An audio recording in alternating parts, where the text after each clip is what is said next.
what have they done in our land? Just you take stock. That is why this agitation. We are always taken as third-class citizen, third class. That is why we are doing what we are doing. And we will never stop. I say, we shall never stop. Look at their shenanigan they call election. Once we have a candidate, though we don't care about the election, but we must talk about it. All hell broke loose. They attack it as a Igbo man. It's as if there is a stigma that is following an Igbo man. We have no seaport in our land. We have no airport, international airport. They channel us that we must move out of our villages, out of our communities, out of Biafra land in order to survive. Because if you are importing or even exporting goods, you must go outside Biafra land. Whereas we should have international airports. We have natural seaports everywhere. Natural. But because of wickedness. You know, I've been saying this. Germany, you are enjoying today. You know, you want to travel. Germany is the largest European economy. Germany, you are seeing today. But Germany started a devastating war in Europe. Germany, you are seeing today. I want to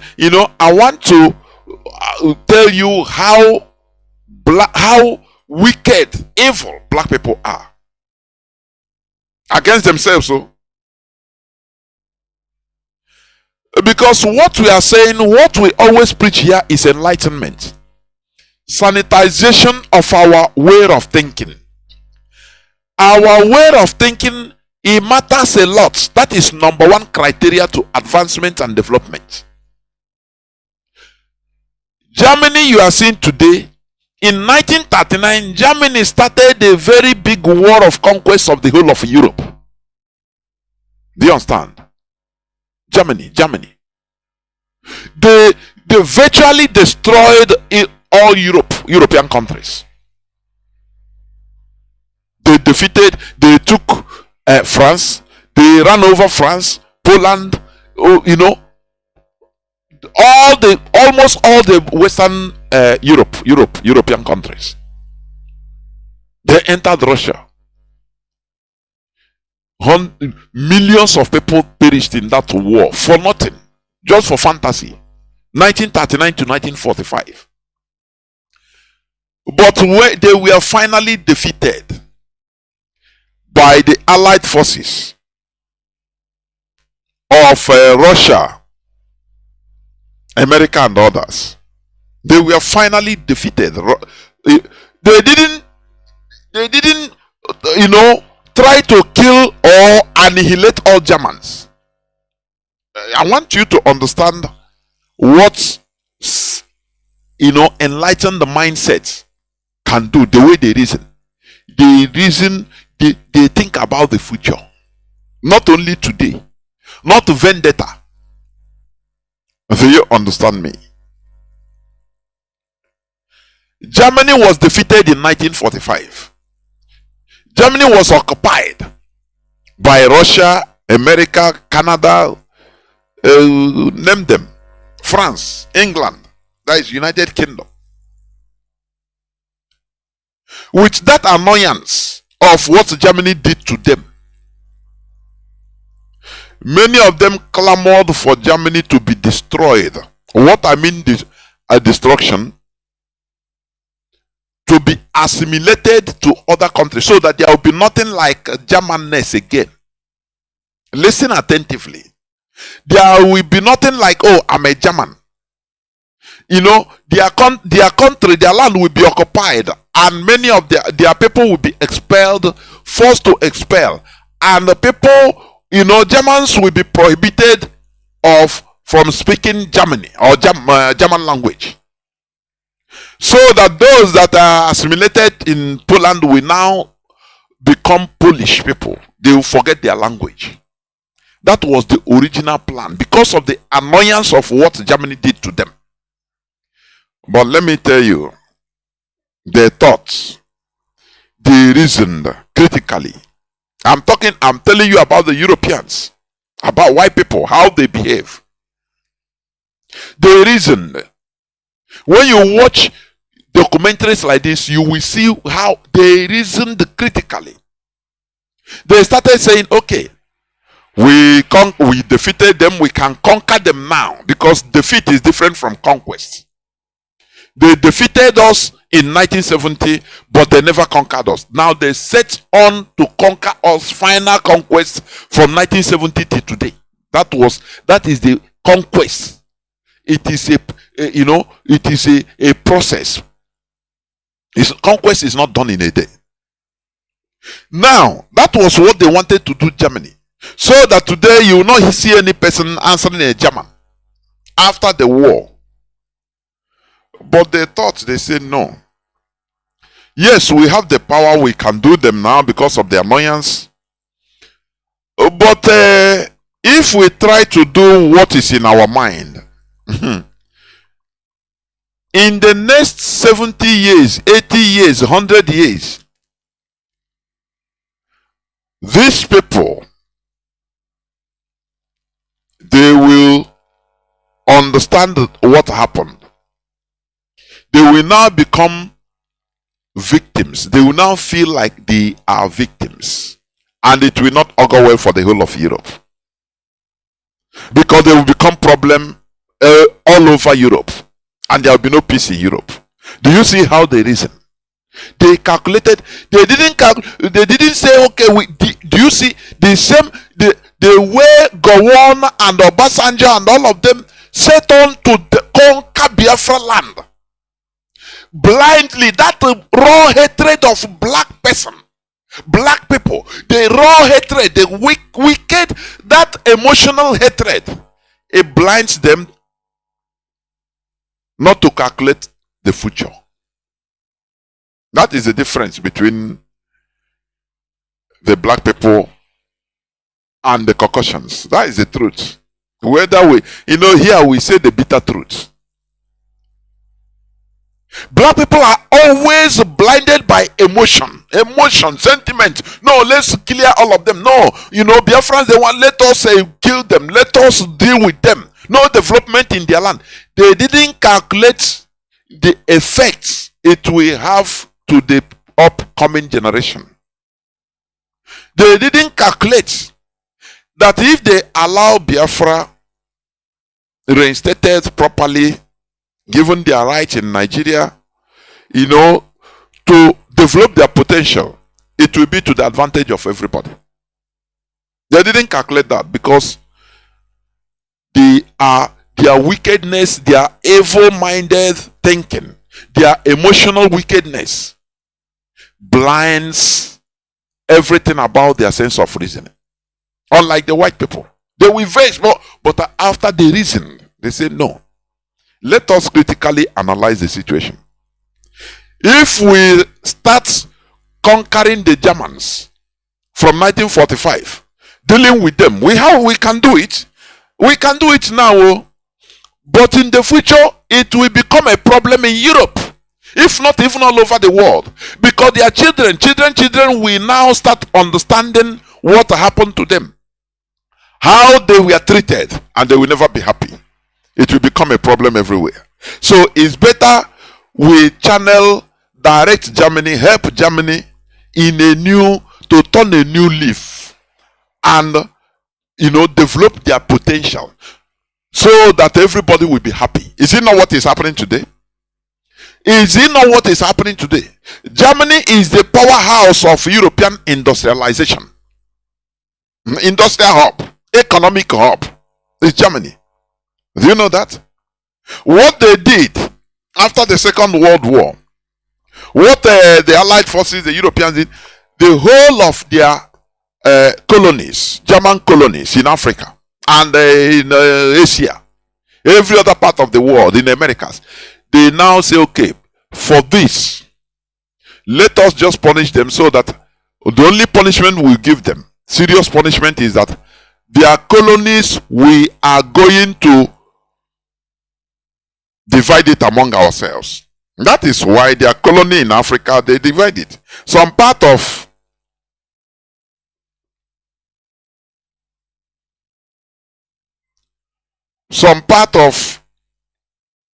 just hold on.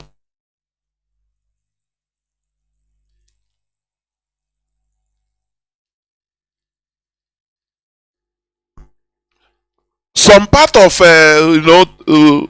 German colonies were divided between Ghana and the Togo you are seeing today. Do you understand that? Togo was German colony. Also Cameroon you are seeing. They were divided, they were separated, some in Nigeria, some in Cameroon.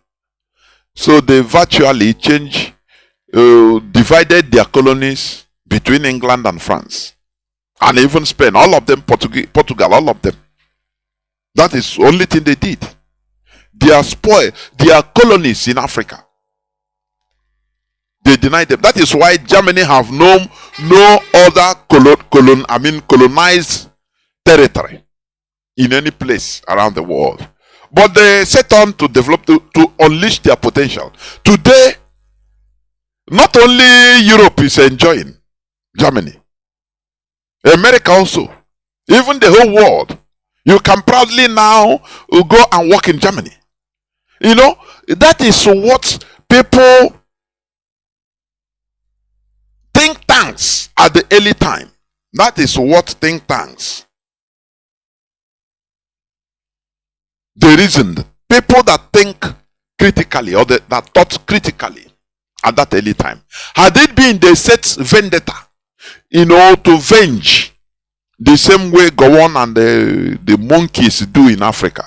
Gowon, because of hatred of Biafrans, after the war, he destroyed the Biafra research and production.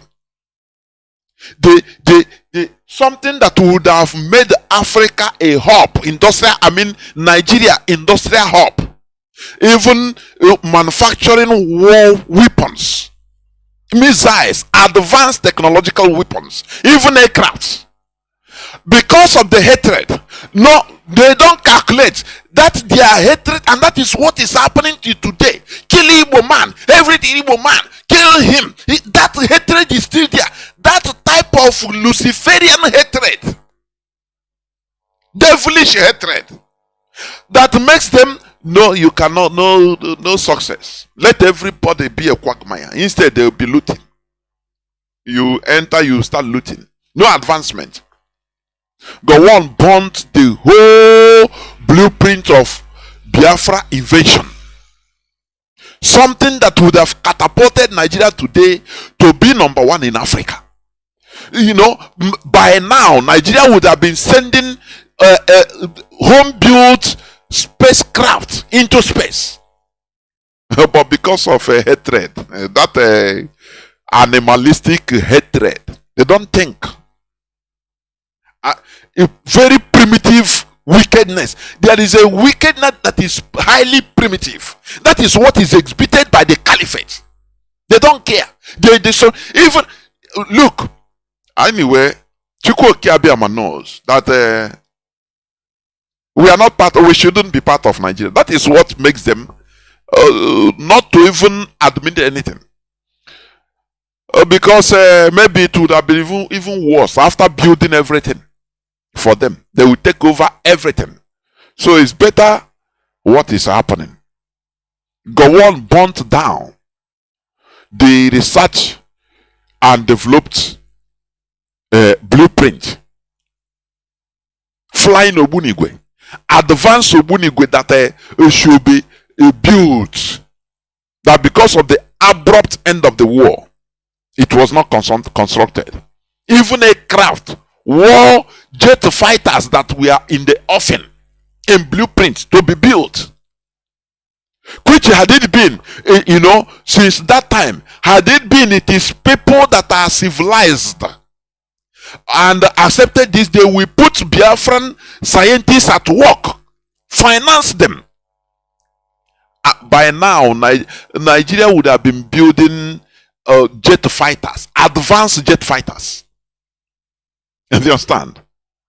Do you know that after the Second World War, the German scientists, there was a hustling, scrambling for German scientists by those that defeated them. If it is Nigeria, you know what? They will be killing them. They will be shooting them, kill them, shoot them. People that very stark primates, you know, primitive Neanderthals, they don't understand what they are destroying. But America, Russia, all of them, England, France, they started scrambling for Russian scientists. German scientists. Do you understand? Those that were able that ran away and hid themselves. After everything, privately, they started contacting other countries, started searching for them. That was the reason why in the 50s, I think one missile scientist, German missile scientist, was contacted and taken to Egypt. He worked for Egypt to develop some missiles for Egypt. But the Mossad sabotaged him. That is a story for another day. The Mossad sabotaged him. You know, they sabotaged the whole project. The Israeli secret service. He was a German that started developing intercontinental missiles, some dangerous equipment, war equipment that time in the 50s, that could be able to be used against Israel. The Mossad sabotaged it. And they frustrated the man. And later, I think they kidnapped the man even in Germany, when he returned to Germany. They did away with him. You understand me? So, today, Germany is working.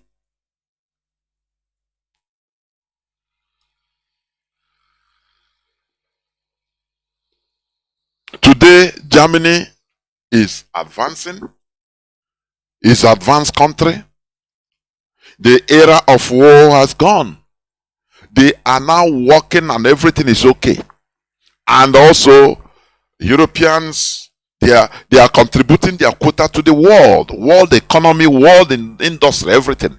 That is how Nigeria could have been today. I'm talking about Nigeria. Had it been they treated Biafrans well and allowed Biafrans to unleash their potential, their full potential. But after the war, they went into vendetta for a war they brought to us.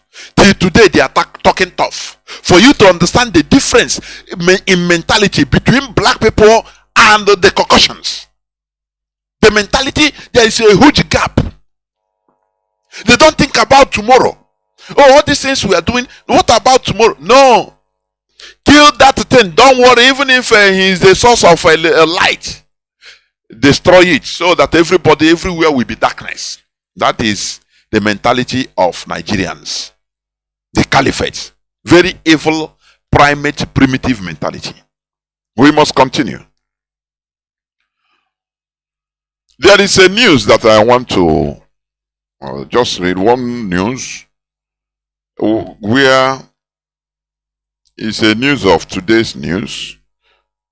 Is the IGP, the Nigerian Inspector General of Police, Baba Mohammed. He said, don't threaten integrity of Nigeria. IGP warns IPOB ESN. Do you see that? Now I want to ask the integrity of Nigeria. What is the integrity of Nigeria? I want to ask. Sorry, is not the is it Inspector General of Police?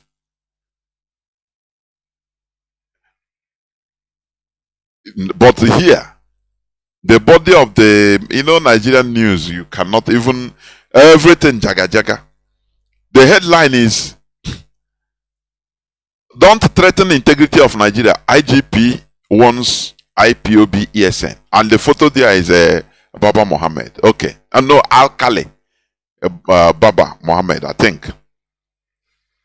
But when you come to the body of the letter, body of the news, you know what they write?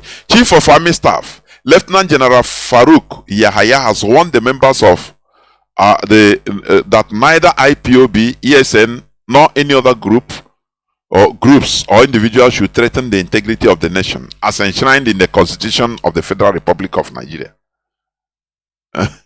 So,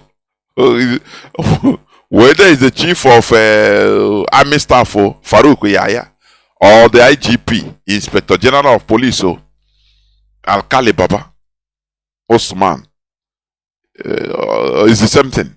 Anyway, they are warning. Now I want to understand what is the territorial integrity of Nigeria. It's a big question. I have been asking this question, which I never get. Is it a territory, integrity of a country that has not been defined? Where is it governor of Bauchi State? Is it Baba Mohammed? Where he said that every Fulani is a Nigerian, that they are bringing them in, using Nigeria resources, paying them, doing everything. They are to make Nigeria a Fulani territory. Is it that integrity? Or is it the one that in the news of August 25th, 2022, the Chief of Defense Staff, Lucky Irabo, where he said he made the revelation that 137 borders in Nigeria are unguarded, says Irabo. Go and go. It's in the news of August 25th, 2022, last year. Irabo said this on Thursday while delivering a lecture on security, defense, and development in Nigeria at the Nigerian Institute of International Affairs, NII, in Lagos. Irabo said that the porous borders accounted for the easy access of terrorists from neighboring countries into Nigeria to wreak mayhem. Now, where is the integrity of Nigeria? That is a question that people should ask themselves. Where is the territorial integrity of Nigeria? When, more than half of the Nigerian border, northern borders, they are porous. It's not guarded. And they did it so. So, are you telling me that, okay, do you have control when you build a house, your house? You open the house, you open the windows, open the doors, the gate, main gate, everything. Leave it. And you feel safe that you have a house. Know that you are in control. You build a house in Lagos. And all the doors are open. Always open 24/7. Snake can enter. Scorpion can enter. Armed robbers have easy access.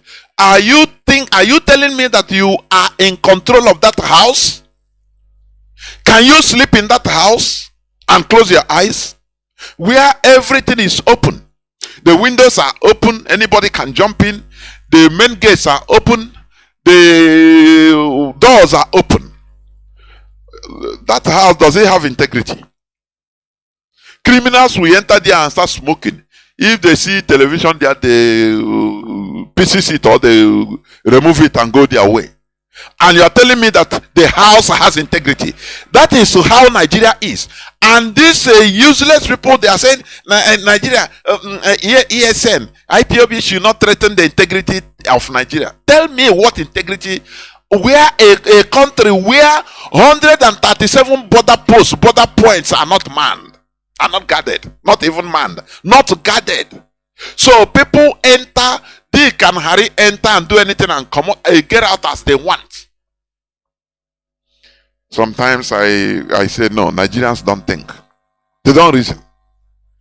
They don't reason. That is why what is happening is happening. That is why everything in Nigeria is upside down, because Nigerians don't think critically.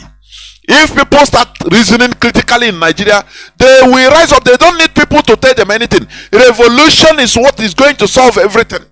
They will rise up and go and slaughter, kill every politician. They will slaughter them and take over what belongs to them. How can you talk about integrity, a country integrity, without without guiding the borders? How do you mean? As I said, you build houses, you build a house, very big house, nice house with properties inside. Now the doors are open. The back door is open, the front door is open, some windows are open. Anybody can enter, no security. And are you going to feel that you have that house have integrity? Is it what you are telling me, that the house has integrity? Is that what you are going to tell me? The answer is no. So Nigeria has no territorial integrity. Anybody, terrorists, they can enter at will. That is how Nigeria is programmed. It's a no man's business. Do you understand me? It's a no man's business. Let me just hold on. I will go regulate something at the background before I come back. Please. What I'm trying to say is that Nigeria has no territorial integrity. Nigeria has no single territorial integrity. So they should stop this nonsense of territorial integrity. They should stop it. Nigeria has nothing like that. Just, I will be right back, as I want to let something. I will be right back, please.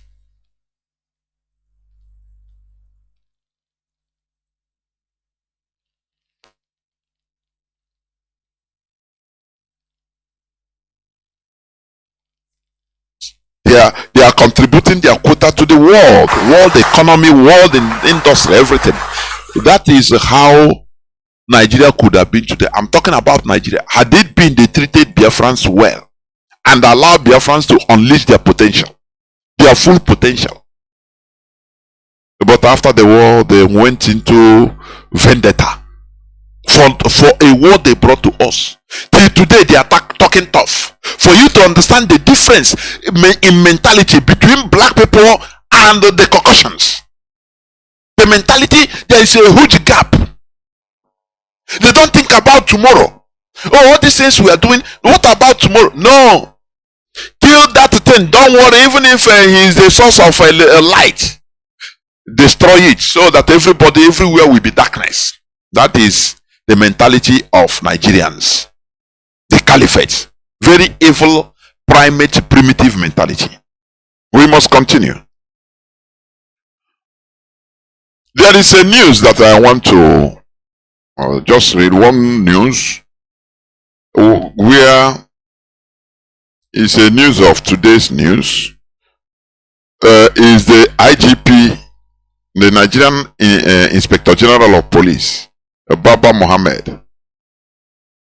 He said, don't threaten integrity of Nigeria. IGP warns IPOB ESN. Do you see that? Now I want to ask the integrity of Nigeria. What is the integrity of Nigeria? I want to ask. Sorry, is it Inspector General of Police?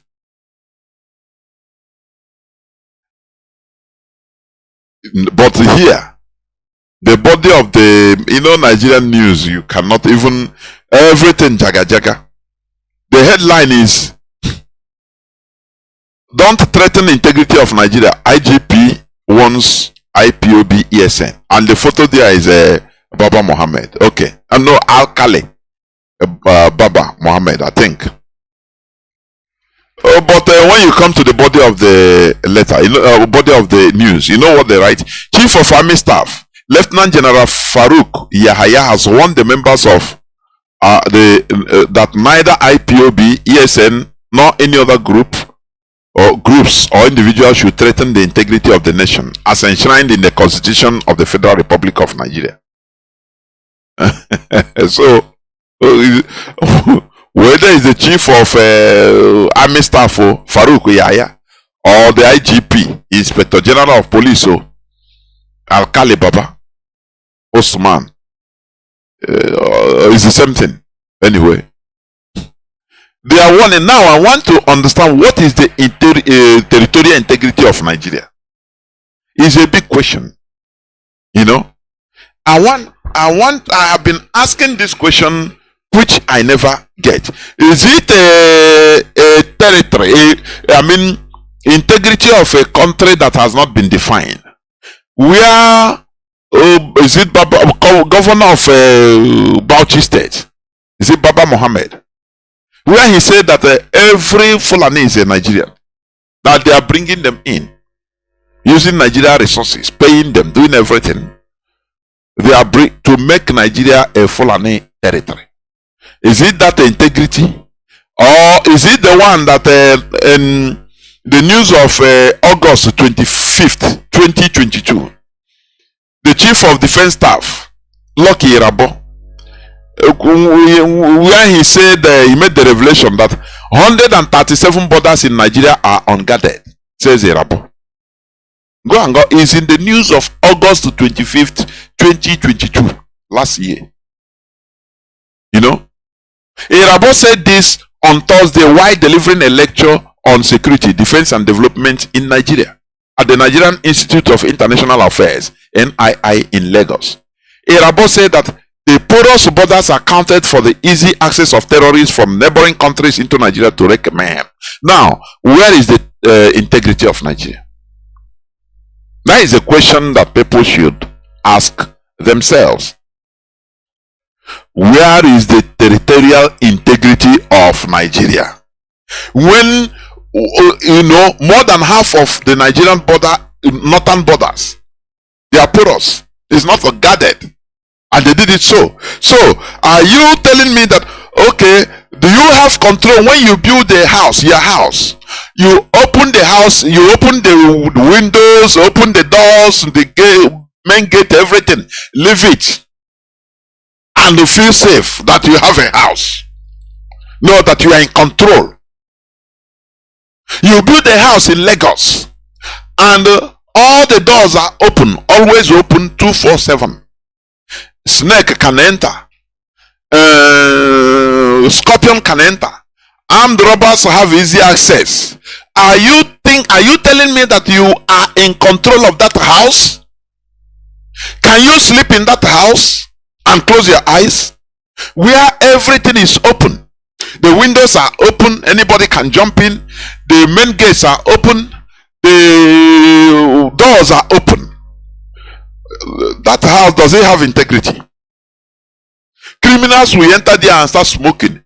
If they see television there, they pieces it or they remove it and go their way. And you are telling me that the house has integrity.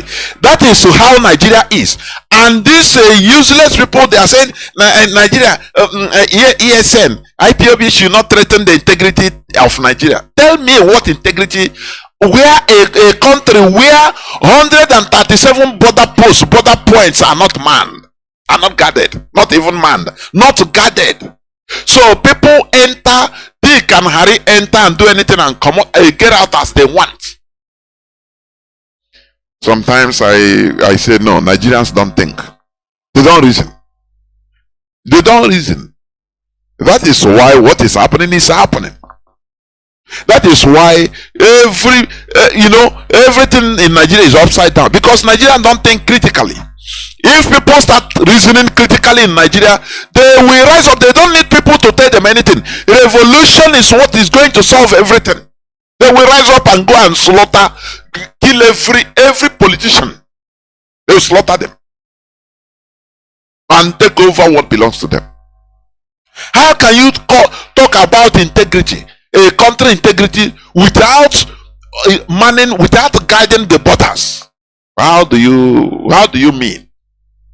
As I said, you build the houses, You build a house, very big house, nice house with properties inside. Now, oh, the doors are open. The back door is open. The front door is open. Some windows are open. Anybody can enter. No security. And are you going to feel that you have that house have integrity? My name remains Mazi Chinasa from Olo province of Biafra land, and we are here live and direct. As I said, I will be joined by Mazi Chinasa Nworu in no distant time, so that we continue. Maybe today, because there are many things to be talked about, maybe today there might be no opening the lines, please, for your information. For your information. And on Thursday, listen, you can see it in my timeline, Facebook timeline, Jonas Raphael.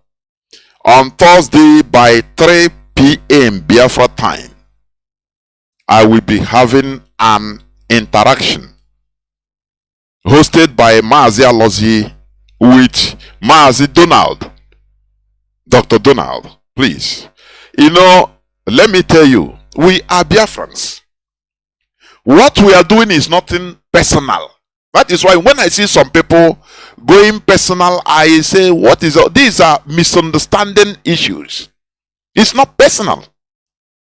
Mazi Nnamdi Kanu instituted this, that superior argument reigns. We can be able to debate, to talk to ourselves. It is advancement in mentality. When you can bring down your ego and sit down with your brother or your foe or your opponent and say, okay, let us hold a debate. Let us discuss. It is a part of advancement in civilization. Do you know that? So, by 3 p.m. Biafra time, Mazi Alozie will be hosting us in his platform, so that we listen. We listen, and I believe that lines will be opened after our interactions in a civilized manner, so that we talk about issues and people will listen all over the world. That is why we are, peculiar.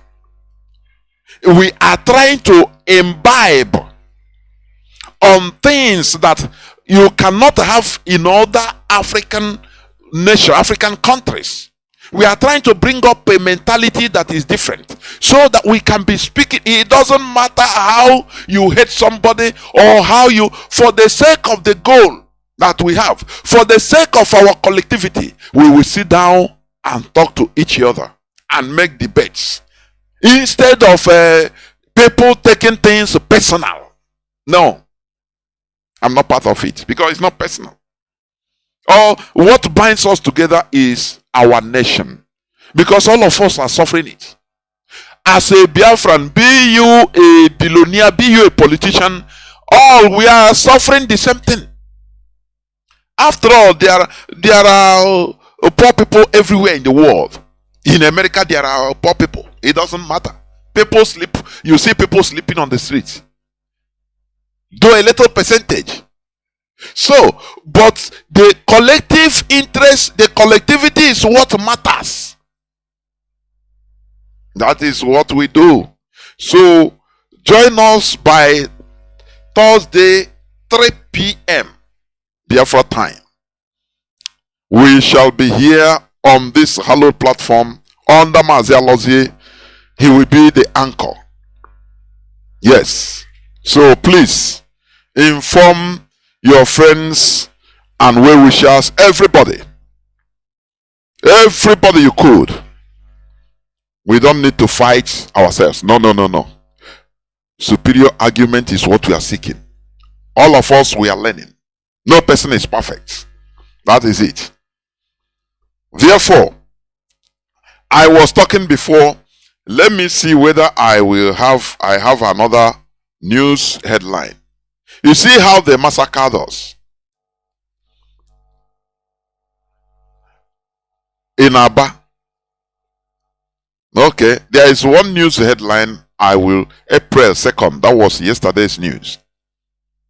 Dismiss senior police officer Osondo Christian calls on Tinubu Atiku Obi for intervention as Nigerian police boss disobeys court order. Do you see? Nigeria is fond of disobeying court order. It's not only. Do you see why we fight injustice? Do you see why during our leader he fought for even El Zakzaki? He fought for Boko Haram suspects that were illegally detained, because for a country should not be behaving like terrorists. A country should have a responsibility. It should be responsible. Do you understand? That is why it's a country, and that is why a country is enjoying the United Nations Sovereignty Charter. But when you are acting like a rogue, you don't have you disobey court orders, which means you shouldn't be called a responsible country.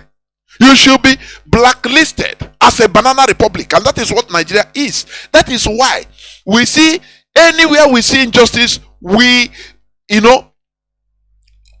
fight it. Even if that injustice is against our enemies, we fight the injustice. It doesn't matter the victim. That is one thing Nigerians are.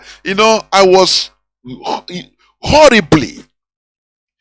What happened in about a few days back, where the Nigerian military butchered our people cold-bloodedly, shooting on people that were protesting peacefully, singing songs,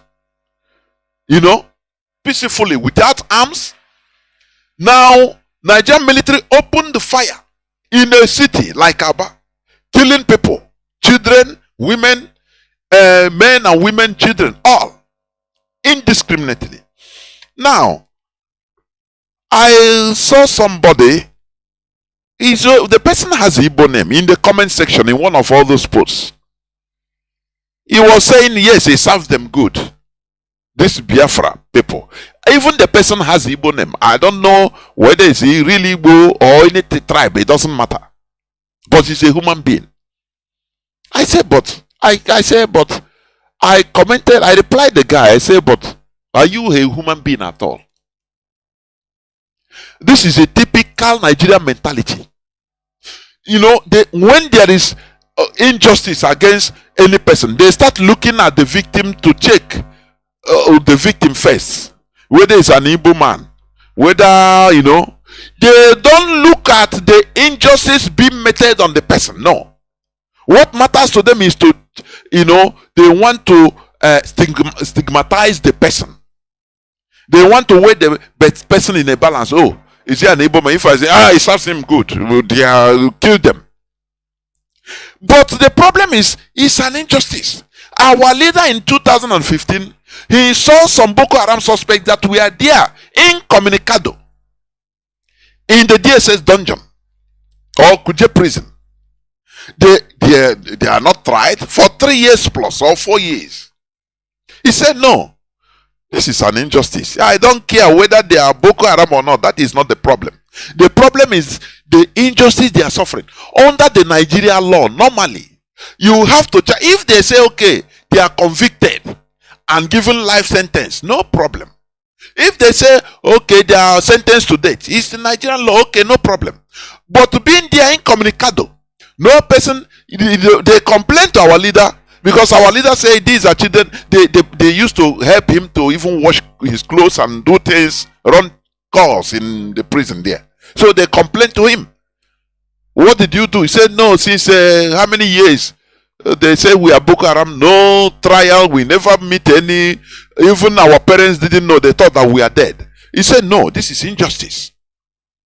In the Nigerian mentality, the Nigerian context, they will start saying, oh, it serves you good.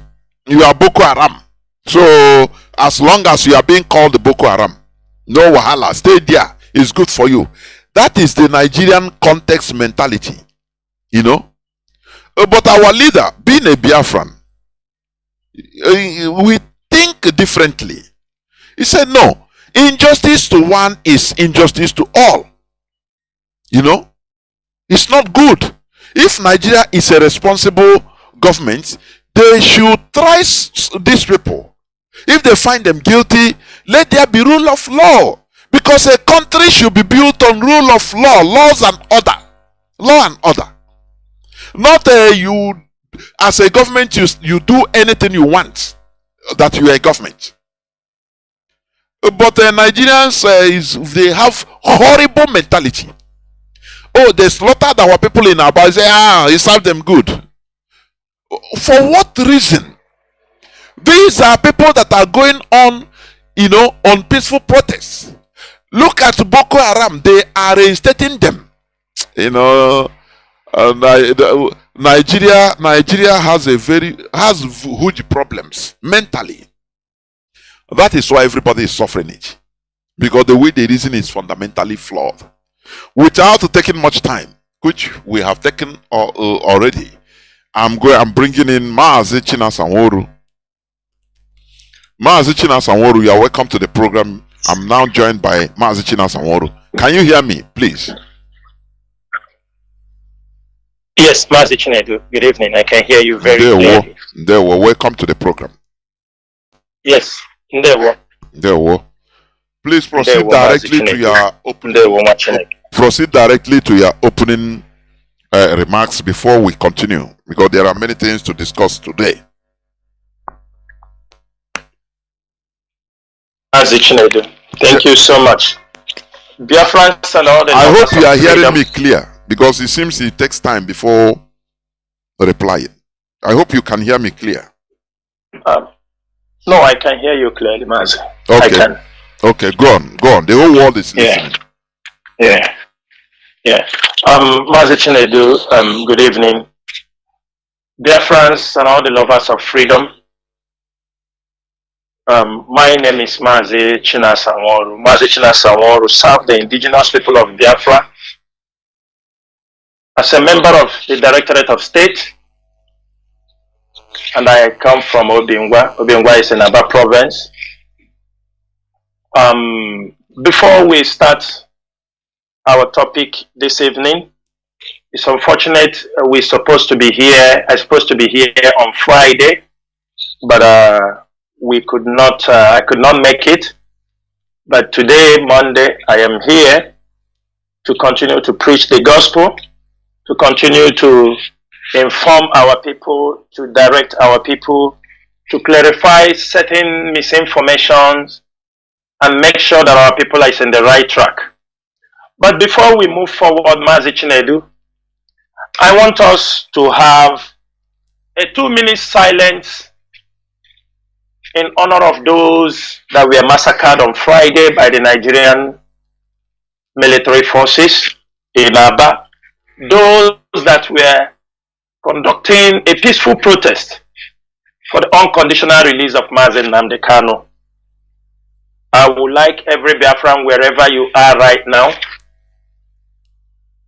if you're a man and you're wearing a cap,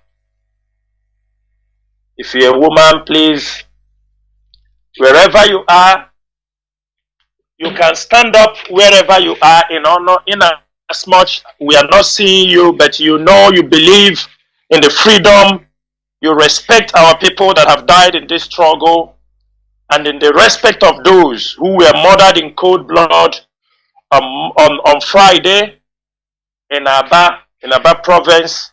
I ask everyone to stand up wherever you are in honor of those they killed, and that we will be on a silent for 2 minutes before we start this program. Mazi, the 2 minutes start now.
Just hold on a few minutes.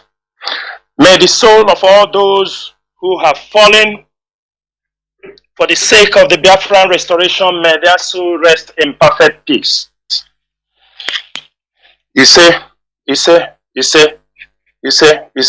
Mazi Chinedu, thank you so much for giving us this 2 minutes silence. Mazi, today we have a lot of topics we are going to touch, and I will hand you as the radio host so that we can kickstart. You said you have some issues before we go to our major topics, so please. Yes. The mic is back to you. Mazi, yes. You know, the hot issue now is the loss of life we encountered in Abia State. So there are many questions that are being asked. How was this organized? What happened? What really happened? When we understand that Nigeria they don't have any heart. Nigeria, you know, in other countries, in Israel, they have been having protests for over 1 month. Nobody have been shot or killed. In France, they had violent protests. They burn houses, they burn cars, they destroy things. You never heard about any casualty. Instead, they use tear gas or rubber bullets. But in Nigeria, is an animal kingdom. Serengeti is better than Nigeria. You know, they shoot our people like game. So the question there, people have been asking, even inboxes, what really happened? Why are people, you know, allowed to go to this type of protests, whereas we know how rascal Nigeria is? And what is to be done in order to avenge? Because everybody is crying for vengeance. Mazi, please go on. Mazi Chinedu, thank you so much. Mazi, the IPOB leadership, we know we take responsibility of everything that happens. Whether we are the cause, whether we are not the cause. That is the life of a leader. Just like when Mazi Kanu was renditioned, people heap blames on the IPOB leadership. The question you just asked now, this is the question that has been coming even to us since Friday. We have been on this topic. Mazi, I have come on Radio Biafra on many occasions. When people ask questions, let's start protesting Biafra land, we will tell them, no, let's concentrate on the protest in diaspora. Yes, there are pockets of protest that have happened in Biafra land. But before the election, due to the plans we knew, the intelligence in our disposal, before the election, we instructed the people in Biafra land to suspend every protest in Biafra land. I'm not going to blame any one of them, irrespective of anything, because they came out to protest for the leader. This is how it is hot in their hearts. They want to show their own impact. But what we are saying is this: as long as leadership is involved, as long as this is IPOB, people should not do things based on their own understanding or that they know it all. I think on half the people will say, you understanding me?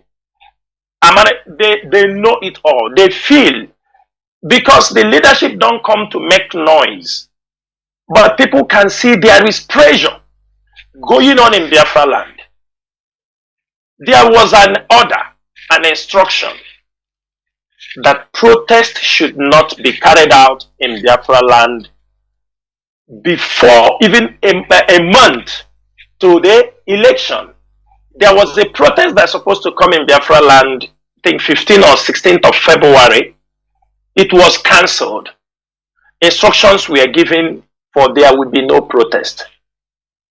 And those who are listening to me, IPOB medias, those on the radio, all of you know if there is going to be protest. We do communicate, every one of you, through your forums, through your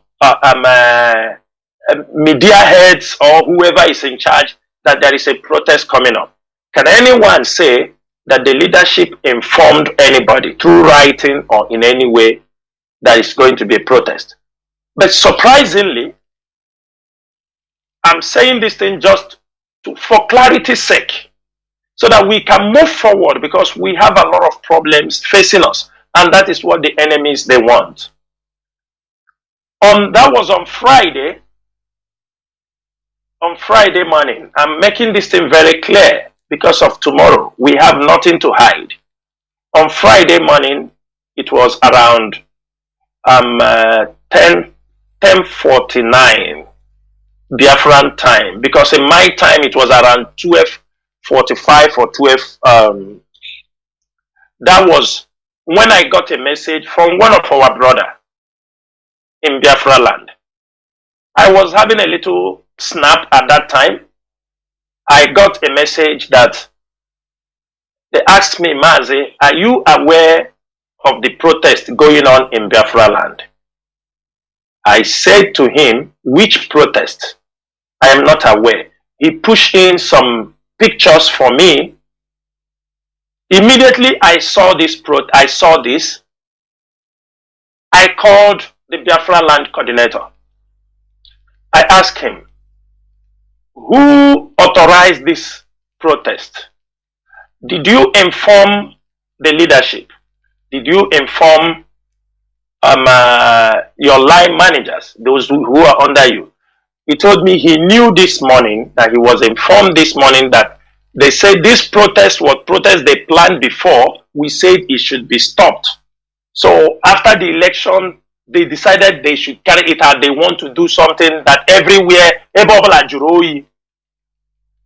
I told him, Mazi, please call those who are involved in this protest. Call all of them. Tell them that the leadership said this protest must stop now. Already we realized they are 45 minutes into the protest.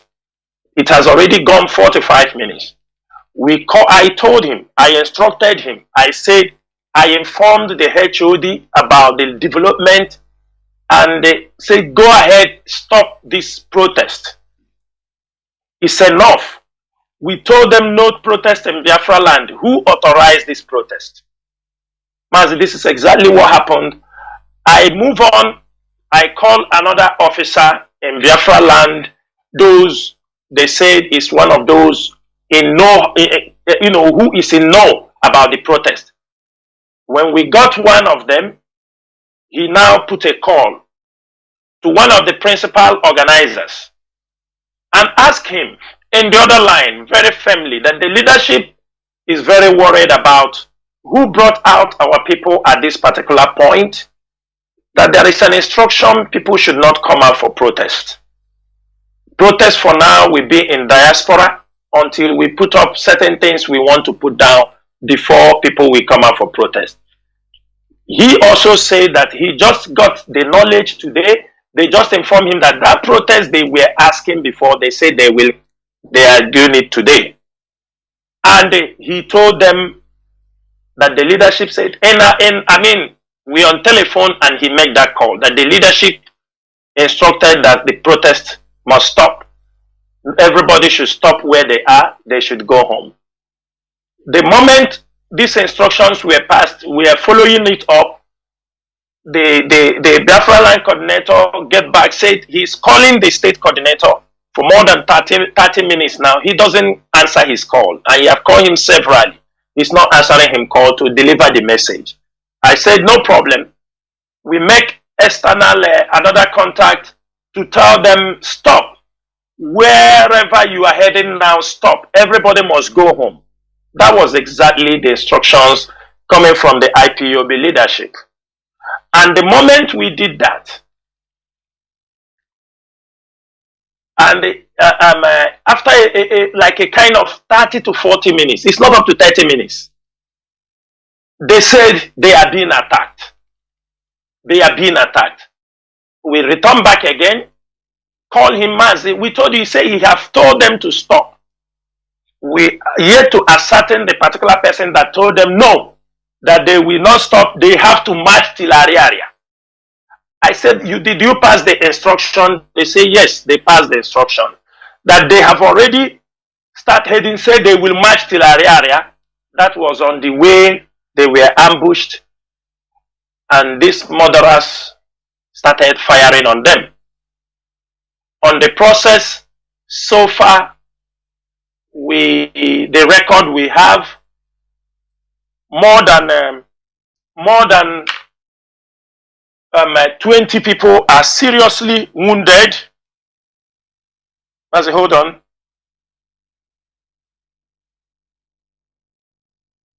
More than 20 people are wounded.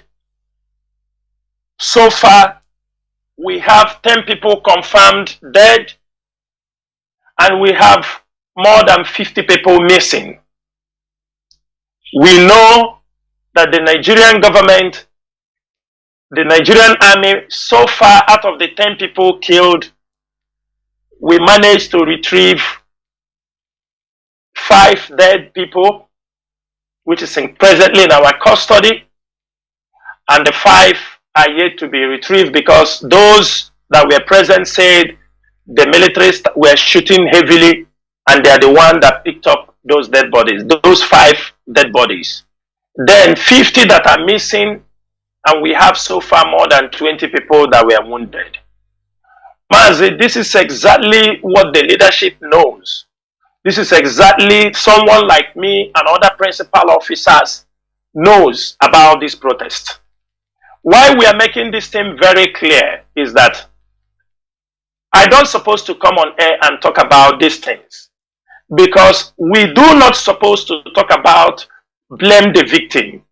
We're supposed to blame those, the murderers, the Nigerian security forces. What they are doing is a peaceful protest. What they are doing is a peaceful protest. And this peaceful protest, they are not in any way a threat to the Nigerian security. They are not in any way a threat to the Nigerian police. They were marching. You see them carrying the placards of Mazi Nnamdi Kanu, asking the Nigerian court to obey. Therefore, what we are saying here, the record, Mazi, you understood that in a fight, in a protest, in a manner the Nigerian military do operate.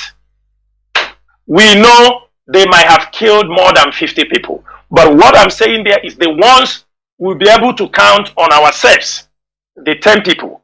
But we are not going to say that, but we expect the number have increased because there were many that they killed, even those who were not, because they were targeting most of the people wearing white. Many people they killed and they took their bodies. And there are people still missing. These are the things we are talking about. Most times, our people indiscipline is what is, causing a lot of problem in what we are doing. This is one of the biggest things we have. That's why we continue to talk to our people. I know how to do it. Let me do it my own. You people are wasting time.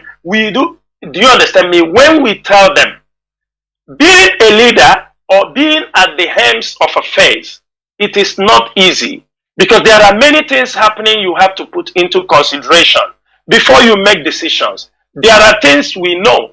There are things others know, that when we come around and we deliberate and we discuss, we found out that if we go this way, it will be catastrophic to what we are doing. If we go that way, it may be to our own advantage. Mazi, this is exactly what happened on Friday. But we are not going to dwell on those. They have killed us. I just saw the press release from the IG of police, where he is warning IPOB not to threaten the integrity of Nigeria. And I am making it very, very clear this evening that you killed us. You murdered us in a cold blood. Armless people, you murdered them in Aba. And after murdering them, you are coming to tell us that we should not threaten the integrity of Nigeria. We should not threaten, after killing us, you come to talk about we should not threaten. Which integrity? Do you have integrity? Do Nigeria have integrity?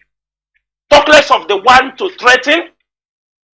That you came and massacred innocent people, agitating for the release of their leader. And you turn around to put a press release. The other day you said they were caught, ESN, they were opening fire against you, and which is all lies.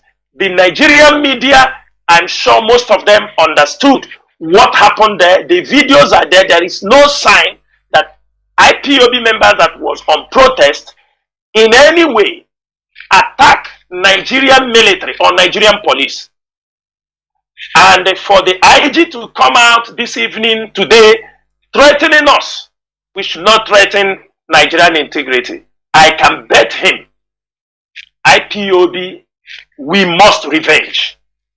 I am not going to say more than this, but the number of our people that they massacred in cold blood because they protested, they will pay dearly for it. And that is all I will say. We are not going to take any chances. The time they massacre us and go free, the time have gone. We are not going to complain. We are not going to say anything on this topic. But we will count scores and we will remember them. This is because of the people they massacred in Aba. Mazi, this is all I can say for that particular topic. Ndewo. Ndewo, Mazi. Like what you say, the clarifications is if it's necessary. Because there are many people that are asking in good faith, genuinely asking. And there are others that are mischievous, using it for their own God knows what purpose. You know? Because that is what and Mazi, the DOS have set up a committee that will investigate those who are behind this protest without clearance from the leadership. And also, we heard there were people who said that the leadership gave them authorization. We want those people to make them, because the leadership have a line of communication. If the order cannot go from Mazi Ikechukwu, the Biafra land coordinator, or from the ESN commander, the general commander on ground, there is no other place the clearance can go from. So we are already, the leadership have set up a committee that is going to investigate this issue, because we want to avoid such kind of things. Because I used to say this thing on radio, and I continue to say it. We are in a very critical moment. Every step we make, we must be very strategic. We are not in the period of losing our people or allowing our people to cause havoc to themselves because of their, I know how to do it better, you people don't know. The leadership, a good leader or good leadership is not about boasting. It is about getting result, getting the needed result. Biafra land today, the politics, the geopolitics have changed in Nigeria. Most of you don't know what is turning it around. Most of you don't know the brain behind it. Most of you don't know the job being handled around. You don't need to know, because sometimes when you know, you abuse it. Sometimes when you know, you misinterpret it. Sometimes when you know, you use it as a caricature. Sometimes you use it as a comedy. Sometimes you use it as a laughing stock. One thing is this: not everybody will be at the helms of affairs. The little time those who are there, the question is this: how are they managing the situation? How are they managing the problem facing the crisis rocking us? That is one thing. We are not afraid to challenge anything. We did not do anything to come out to protest. And that is what I want every Biafran. All of us should not dwell on because the problem is this. Why will our people be killed? Let us get the video. Where is GTI or IEP? Where are all those people writing rubbish articles? Nigerian Watch, where are all of them writing what IPOB did and what IPOB did not do? Now, none of them is reporting. Amnesty International is not reporting what happened in Abia State. I do not see all these, they are consultancy firms, all these, they are groups. I do not see any Nigerian media going to Aba to make inquiry about what happened in IPOB. What happened to the Biafran people on Friday? What happened to those innocent young men marching on the street? None of them. But tomorrow, when IPOB will respond in our own way, they will quickly consult their consultants. They will call Tony Blair Institute, USA Peace Institute. They will call Global Index Terrorism, and they will send them that IPOB have done this. But they have never, and they do not want to report the killing of our people. It is very disgraceful that while we are battling all this, that people who call themselves the siblings of Mazi Nnamdi Kanu will come on social media to write rubbish, claiming, accusing IPOB leadership of what they do not know about, accusing IPOB because they are part of the people engineering some of these people. And this stupid man could not remember what happened in Afarupi Beku on 14th October 2027. When our people were massacred, it is the same reason why they massacre our people in Aba. It is the same reason they massacre them in National High School. It is the same reason they massacre them in Mpo. It's the same reason they massacre them in Headbridge, Onisha. This is the reason why they massacred our people. And that his sibling to Mazi Nnamdi Kanu, we come on social media and holding Chinasa Nworu and Chike Doziemo, calling them names for people they kill in Aba. Were they protesting for the release of Chinasa Nworu? Were they protesting for the release of Chike Doziemo? Were they protesting for who? For the release of the leader of indigenous people of Biafra, whom he said it is his brother, whom he said is his senior brother. And he has the gut. Those fighting for the release, those making sure that the world hear our voice. These are the people he will come on social media with his group of criminals to castigate, to talk about, to lay accusations. I will leave it for Biafrans to be the judge, to understand the kind of people that we are dealing with, to understand that the enemies, these are the people we are fighting. It is not only Nigerian government, it is also their agents who are parading themselves in any midst, claiming to be part of this struggle, claiming to be relative of the leader. They are part of the people we are facing. They are part of the problem we have in this struggle. But there is no problem. We know that. We have accepted. It's our fate that in this kind of case, families will rise, they will come and bring their own problem, and we are equal to the task. Mazi Chinasa Nworu.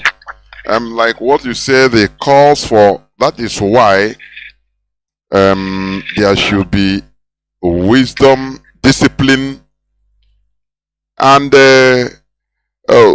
emotion should be removed from this struggle. Because Mazi, like our leader said, Ndiba edeka uzunwa beke, bulie yelu no, budataya no. Now you see some people many times.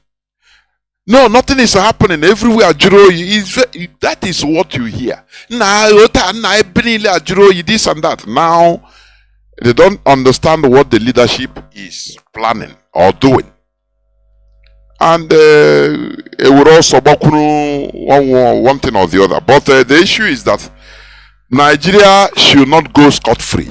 That is it. So Now, Mazi, let us enter, because there is this viral video of United Nations vehicle being seen around it, though. So please, what do you have to say about it? United Nations convoy, I mean, their vehicles in a convoy lineup, moving around, even in a video and photos. People took photos, people were there, they took photos and videos. So people, there are many questions that are being asked about it. What do you know about it? What does the leadership of IPOB know about this? Please, go on.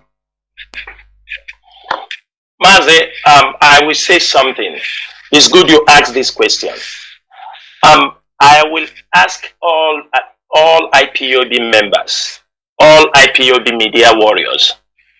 Remember, the way we fight Nigerian government is not the way we fight international community.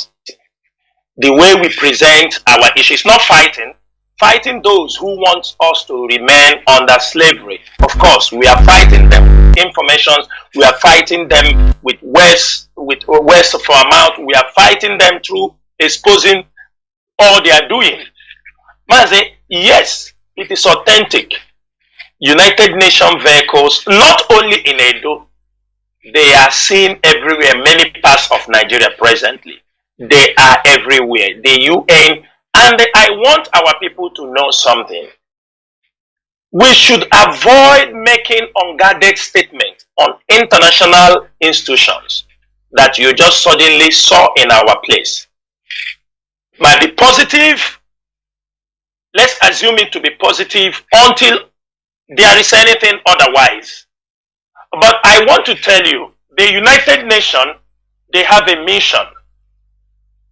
Before they go anywhere, there are possibilities of things that will push the United Nations presence in a sovereignty or in any region. Number one, if there are UN officers or UN mission in that place and their officers or military personnel are under threat, of course UN can bring in their armory and artillery to defend the UN officers. Then the UN mission in that place, they have the right to come in. Then another one, the UN can come into a place in case where there is border disputes between regions, countries. This is one thing that brings also, they are brought in to maintain peace and order. Irrespective of anything somebody can fabricate, these are the mission of United Nations. Again, the UN is being sent to a region for post-crisis. For example, they know there is crisis. They want to maintain peace in that region. UN can be sent, their envoy, their military, everything to come and make sure there is law and order.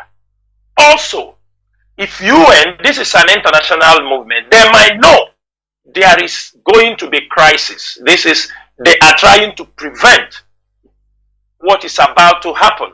You know, Nigeria is already on a time bomb. The international community have information of this. They have information even more than me and you. They have things they are seeing that me and you, we don't see. They have their own plans. United Nations coming into our regions on all these places, maybe there is an information that there will be post-election crisis. Maybe after May 29, there may be problem, which we are not going to ascertain on here on radio. But the most important thing is this. Yes, it's UN in our territory. Yes, UN have stationed in some places in our territory. They have been seen in neighboring state to Biafran land borders. This is normal because they assume or they are seeing it there is going to be crisis. So you see how the tension, everything is going on. Automatically, there is possibility. You see the DSS talking about those they want to arrest. Maybe you know when they arrest Obi or they arrest Tinubu, they lock them up. You know what will happen. Do you understand me? You know the Nigerian security cannot be trusted. When you see UN, maybe they know. They have a pre-information what is about to happen. That's why I said, as we see United Nations envoys in our places, I do not want our people to fabricate information. We do not want any IPOB media personnel to, because the world is watching. They are now in our ground. They are now with us. They can gather information they want. It is not time you fabricate. We are in another stage in this movement. We need to be more professional, more strategic in our utterances, in whatever we are doing. Don't assume anything. Assumption. Oh, I think by now this is how. Don't create stories in your mind so that people will listen to you. Be factual in anything you're doing. Use all your platforms where to educate the people. It is not about just so that you tell them people will be happy and they hear what you say. These are hard facts, and we must make sure we protect. This is the time. We cannot set our place on fire. Even if the enemy have come to set on fire, let it be. The United Nations is there. They will be witness. They are going to be witness. It is not you, because now they are there. We are talking, people are talking. When you commit unnecessary things, we want them to see the crimes. Like now, they have killed us in Abia State. We want them to take record of that, how they have massacred us, peaceful protesters. Because tomorrow, when we will revenge, nobody will come to say IPOB did this, IPOB did that. But one thing they have to know, the Nigerian police and the Nigerian military, these are terror group sponsored by Nigerian government in our land. They can never be friends with us, and we will never be friends with them. They have killed us enough. They have adopted us enough. Extrajudicial killing. We shall remain enemies until Biafra is restored. Thank you, Mazi. There were Mazi. As you said, what I understand also, people should not be fabricating stories on things. You know, there is something I see with all these bloggers, normal, ordinary bloggers, people that monetize, they do blogging for a living. They can dramatize anything. They can, they can formulate anything just to attract the people, just for you to watch. Because the more people they have watching, the more they make their money. But IPOB Media Warrior, it's not like that. Because we have a focus. It's not about money. So, that is why we should always be objective, not to fabricate anything. Because we have a focus. We are different from all these bloggers. Mazi, what is happening? Mazi, hope you are still there, right? Mazi Chinasa, can you hear me? Seems. Mazi, my goodness me. Seems you are having some connectivity issues because it's not here at all. Mazi Chinasa, are you still there?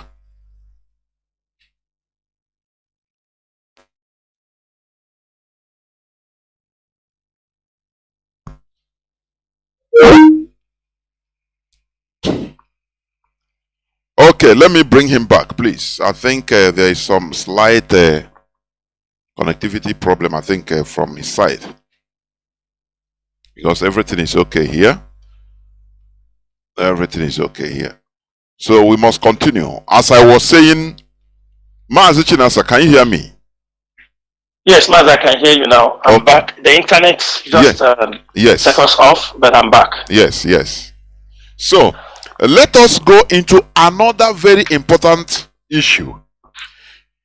We saw that in 1 month there will be a census in Nigeria.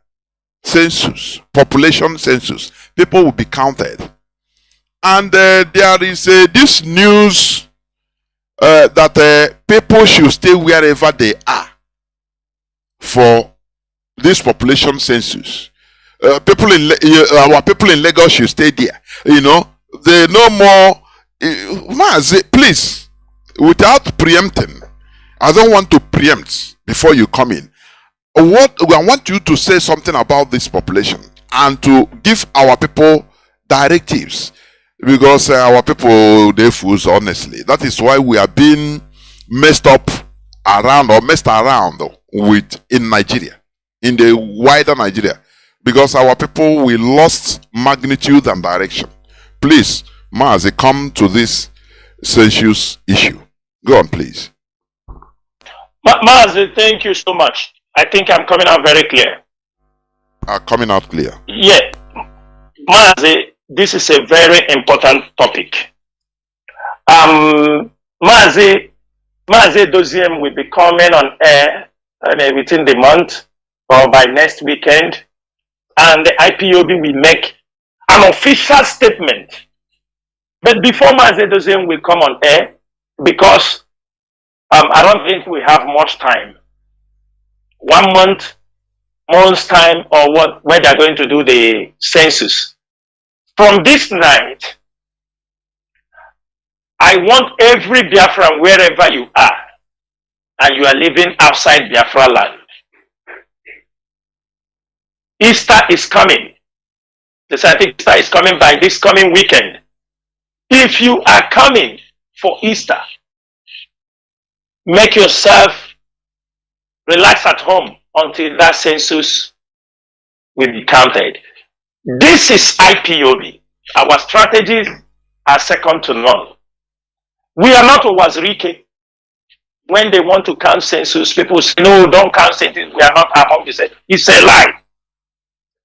Mazi, IPOB will campaign seriously for the census. And we are going to campaign that our people will be counted in Biafra land. Jingles will come out. Flyers will come out.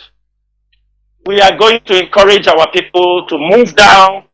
Mazi, with the excuse they are giving, they said, I have seen it in channels, they said that Nigerian population by 2050, it will be 400 million. 400 million, yes. 400 million, 2050, that one Mr. Onyetunji, the census chairman or president, you know, everything is president, that why they want you to remain where you are is so that they can get information for planning purposes, provide amenities and infrastructure, you know, with accurate information of the people in that area. Mazi, I am asking, which infrastructure, what amenities are they providing for our people? Mazi, Biafra is at the corner. The restoration of Biafra is very, very close. Biafrans, we are planning also, we want to know the population of our people in our own region, so that as Biafra is coming, as we are planning, as IPOB is planning for the return of our people, so that we can encourage those who want to invest. We can talk to institutions, businessmen, to say, look, this is the population of the people in communities, in local government. If you are setting up a business, these are the things we expect. Mazi, they said by 2030, Anambra or Onitsha will have a capacity of 7 million people. Will be resident in Onitsha. Are you understanding me? Will be resident in Onitsha, Anambra. Now, why we are planning this, why we are planning for the return of our people, there is a need that our people will all go home so that we will know the population of our people, because for years, they have always called us the minority. This election, they have seen it that we are no more minority. Our people have gone out there, and our people outnumbered any tribe that casted their vote during this election. The records are there. They can't hide it. Now, census is coming. I want every IPOB media warrior, every IPOB members. This is a mission. We are going to participate in calling our people for census. Every Biafra living outside Biafra land must return back. It will also give us a glimpse of what we want to do in case referendum is called. In case. We need our people. We don't want, after we have met our projection of things the way we want Biafra land to be, Then we hear there are some of our people, they were somewhere there, they didn't come back, they didn't know. No, we must. It is a must that if you are living outside Biafra land, it is a must, you must return home and be part of those when they will count census. Do not stay in Lagos because the reasons are enormous. You registered for vote. During the time of election, they refuse you to vote. They said you cannot vote. Go back to your country. Go back to your place. If you want to vote in Lagos, I want us to use that slogan. I will go back to my place for the census since I could not be allowed to vote in where I'm resident. Let us use this slogan. They need to return back to my region for the census since my vote will not be counted in another region. This is something we are going to do. In this month of April, it is a month for serious sensitization on the need that our people return home for this census. Our people must make sure they are in any part of Biafra land. You don't need to, even if you don't want to arrive in your village or you don't want to, fine, you don't want to reach village, they know that you came back. Find somewhere in Enugu, find somewhere, anywhere, find somewhere and make sure you are there to be registered, to be among. Do not allow yourself to be counted in the north. And let me make it very clear. Any Zendibo, 2 weeks or 3 weeks ago when I came on air, I spoke about the need to banish, to stop and, ban all these Zendibos in outside Biafra land. And as if Lagos state government heard what we said, they went and banned nothing like it. We encourage them. This type, we want it. Because these are people that we used to tell them remain here. Anybody we hear that is telling our people remain in Lagos and count your vote, we are going to have problem with that person. Our people must return home. It is a time for us to go home. We must be counted in our place. Nothing like we are not involved in census. We are fully involved in census. Our people must be counted because when they say no election, so that they won't know the number. Today, they have realized the capacity of an Igbo man. They have realized the capacity of Biafrans. The numbers that they are threatening us every time, they have seen that we outnumbered them. We outnumbered them. This election has showed them in the history of Nigeria that the Igbos came out, the Biafrans just decided to come. Just few of them, not all. Because already it's a divided this thing, because there are people who don't believe in Nigeria, there are people who believe in Biafra. So there is it's kind of a split, 30, 70. Those who didn't want to vote are like 70 who believe in the Biafra restoration. And those who said, okay, let me go and join them and vote, they are like 30. It is just like a 30% casted the vote. But in this, we want every Biafran, whether you are IPOD, whether we are going to be part of that census. Besides, we are still sharing the same territory with them. We will get the accurate numbers of our people, and we want it in our region. It will also help us to plan for cities, help us to plan for development. As we are campaigning for our people to return home, it is going to be a yardstick for us to plan for the restoration of Biafra and the imagination that is about to happen. Thank you, Mazi Chinasa. Mazi. And for more, input, our people, why the importance of this population census being counted in any part of Biafra land, as Mazi said, even if you don't reach your village, make sure you enter into any part of Biafra land. Because what they do, Nigeria, look at the INEC, voters registration estimate, record, statistics. Out of, I think, 93 million, it is the so-called Southeast that has the least number of voters, 10 million plus. The least. So, they used to use all these things to cajole us. And we should rise up, because this is what we preach here, to do something in another way so that we get another result. Because if you continue doing the same thing and want to get another result, it's impossible. It is practically impossible.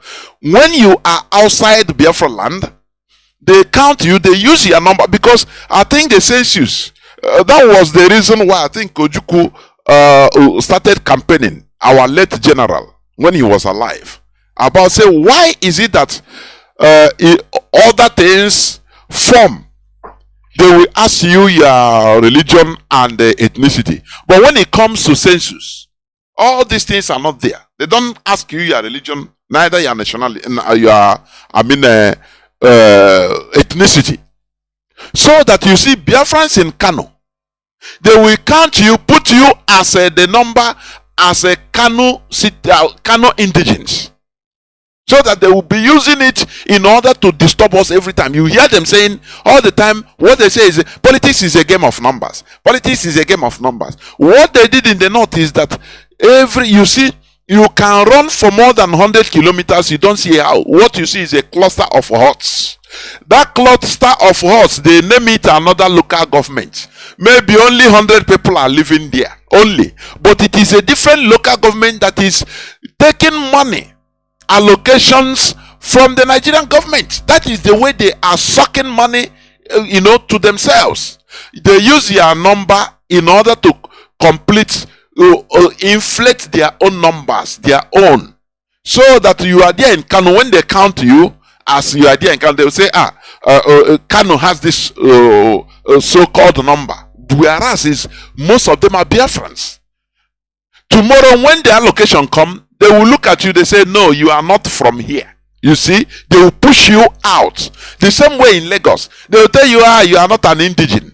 It's only for indigenes. Now, that time, the proceeds of that census has started coming, but they will remove you. We need to be thinking. The politics of Nigeria, we need to be outsmarting them. That is what we are saying. So that when you come, we want the population of our people in Biafra land, so that they will see the Southeast, South has the highest number of people. It is advantageous. It doesn't matter in the north, they will bring the people, count, even goat, chicken, everything. They inflate numbers all there. But let us come to our land and also have our own numbers. Instead of they are using us in every way. Using our numbers in order to inflate their own. And tomorrow, the same difficulty, everything. Before you talk, they shut you down, say, we are more unpopular. No. This time around, let us get it right. Let us do something in another way. Mazi, I don't know whether we continue to the other headline, or other discussions, yes, or you want to say something? Yes. No, Mazi, I think we have handled those topics that were not in our main program. Then we can unless you have another question or things for clarifications. No, I think it's okay. It's okay, because this census, as you say, we continue making it very, very important. We continue hammering it here on Radio Biafra.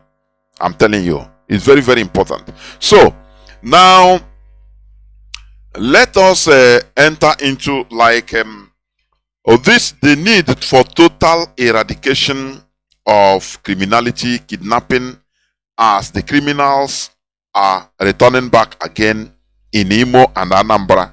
So, this issue of criminality, you understand? And not only criminality, some other people are talking about why these police checkpoints also, they have returned in Biafra land.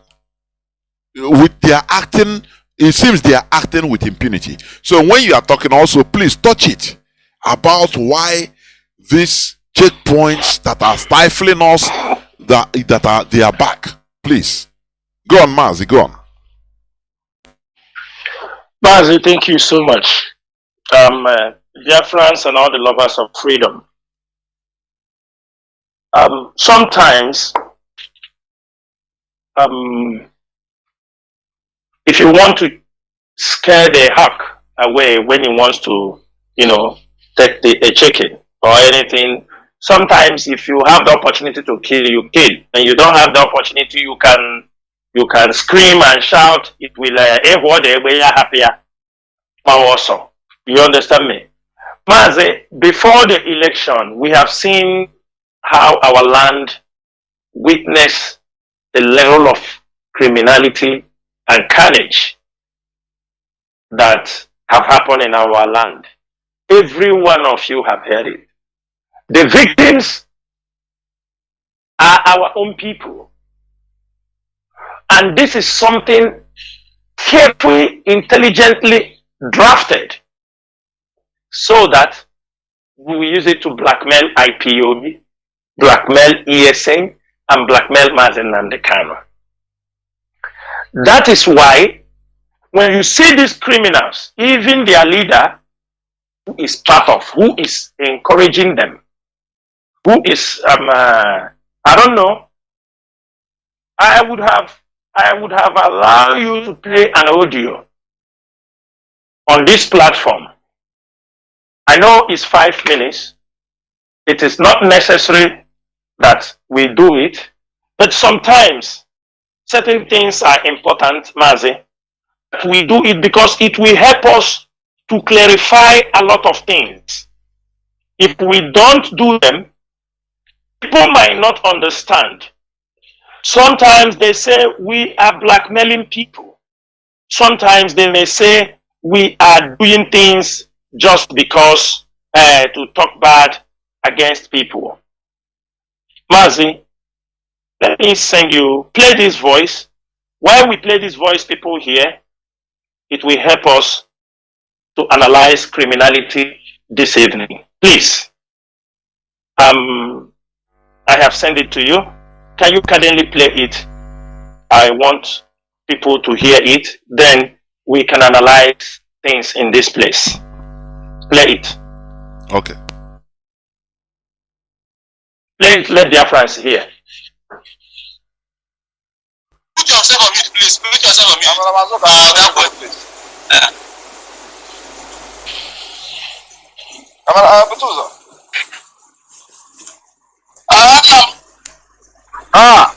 Kedu ka ime?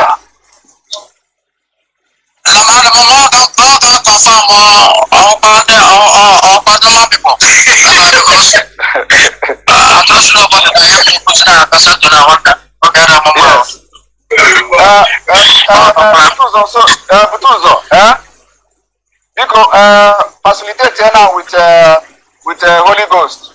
Go to collect 1 RPG and 1 GPMG with the chain. With the chain.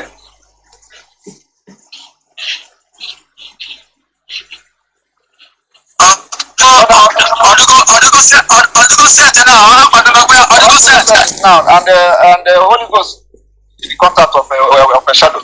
And then Butuzo Monte between now and next week.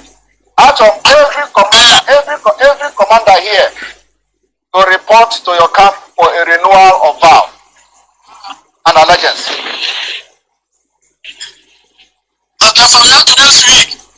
From now to next week, yes. Okay, the whole pastors here will report to your camp. Okay.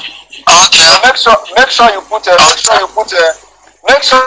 logistics and make sure everybody but them without any problem. Okay. Do you have any complaint? Okay. You want to complain about this?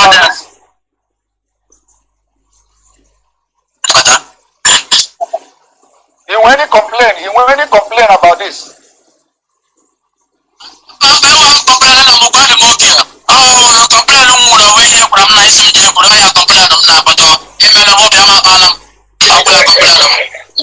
Okay. And And then also, Monty, we are preparing for demonstration.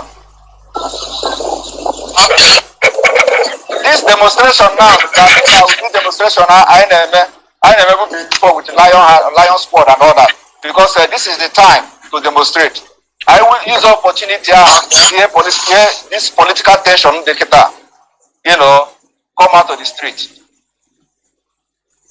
Okay. So we are going to plan it very well, and then make sure that now uniform, wear enough uniform, enough flag, and the uniform that are both red and black. Okay.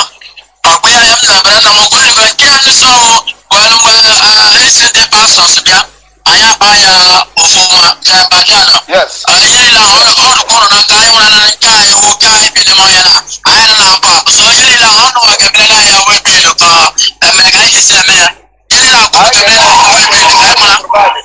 I can provide all those uniforms. Polona black trouser now. So we are going to provide all the uniforms and all the flag I can use.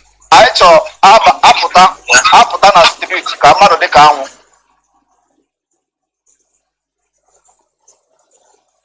Just like we have done it in the past.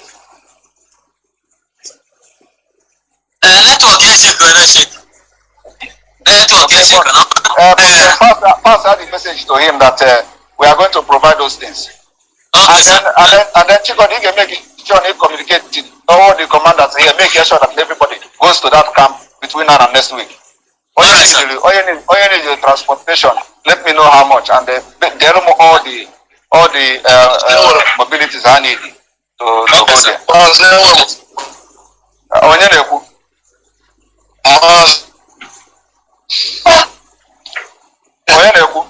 I have a comment to Rabbi. Okay, Rabbi.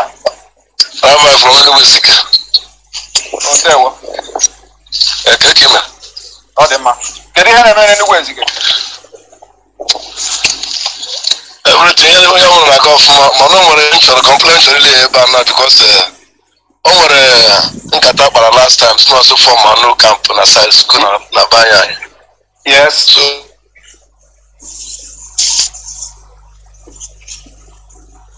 I formed channel camper, so I'm at the meeting, one of the meeting. I'm mentioning more than for my second camp on the side, I can get a battle side. Yes. So I formed a camp, I'm going to come to Smara. I said, I formed Riha, I had a request for help. No way, someone come back at that camp on the other side because. About 90 camp. Say, every time this meeting now, so forward all of what they need from that camp. About any camp. We have to open as many camp as possible. Because one camp and so we are raging on.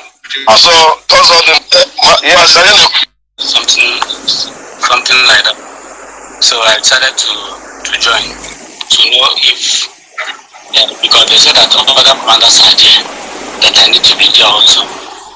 So I came in and I saw some commanders in there because I did not talk until other people started talking about that. Because what they were asking was how have we been managed? How is the movement in our various camps? So, and everybody were like telling what some of the things they are lacking, but they demanded to know some of those things we lack that we are not getting. So that's the major thing I know that they discussed, and they said that this the meeting that they are going to invite you and lay the complaints they have gathered, because they said that they are fact-finding panel. They said they are going to communicate you to tell you the things they have found out, so that you people are going to look into it, that they are working with you. So that's the reason why I attended the meeting. And for the screenshot you told me to make, my phone went off immediately after the meeting, and I was using a small phone to communicate because two of my squad went to movement yesterday, and I have casualty of which I reported to you around 12 a.m. So because that was when I owned my phone when they were telling me about the incident. So I had to report it. I owned it. The phone was about 2 minutes. It charged 2%. I had to send the message to you and pop it immediately. So since that time till now, so I've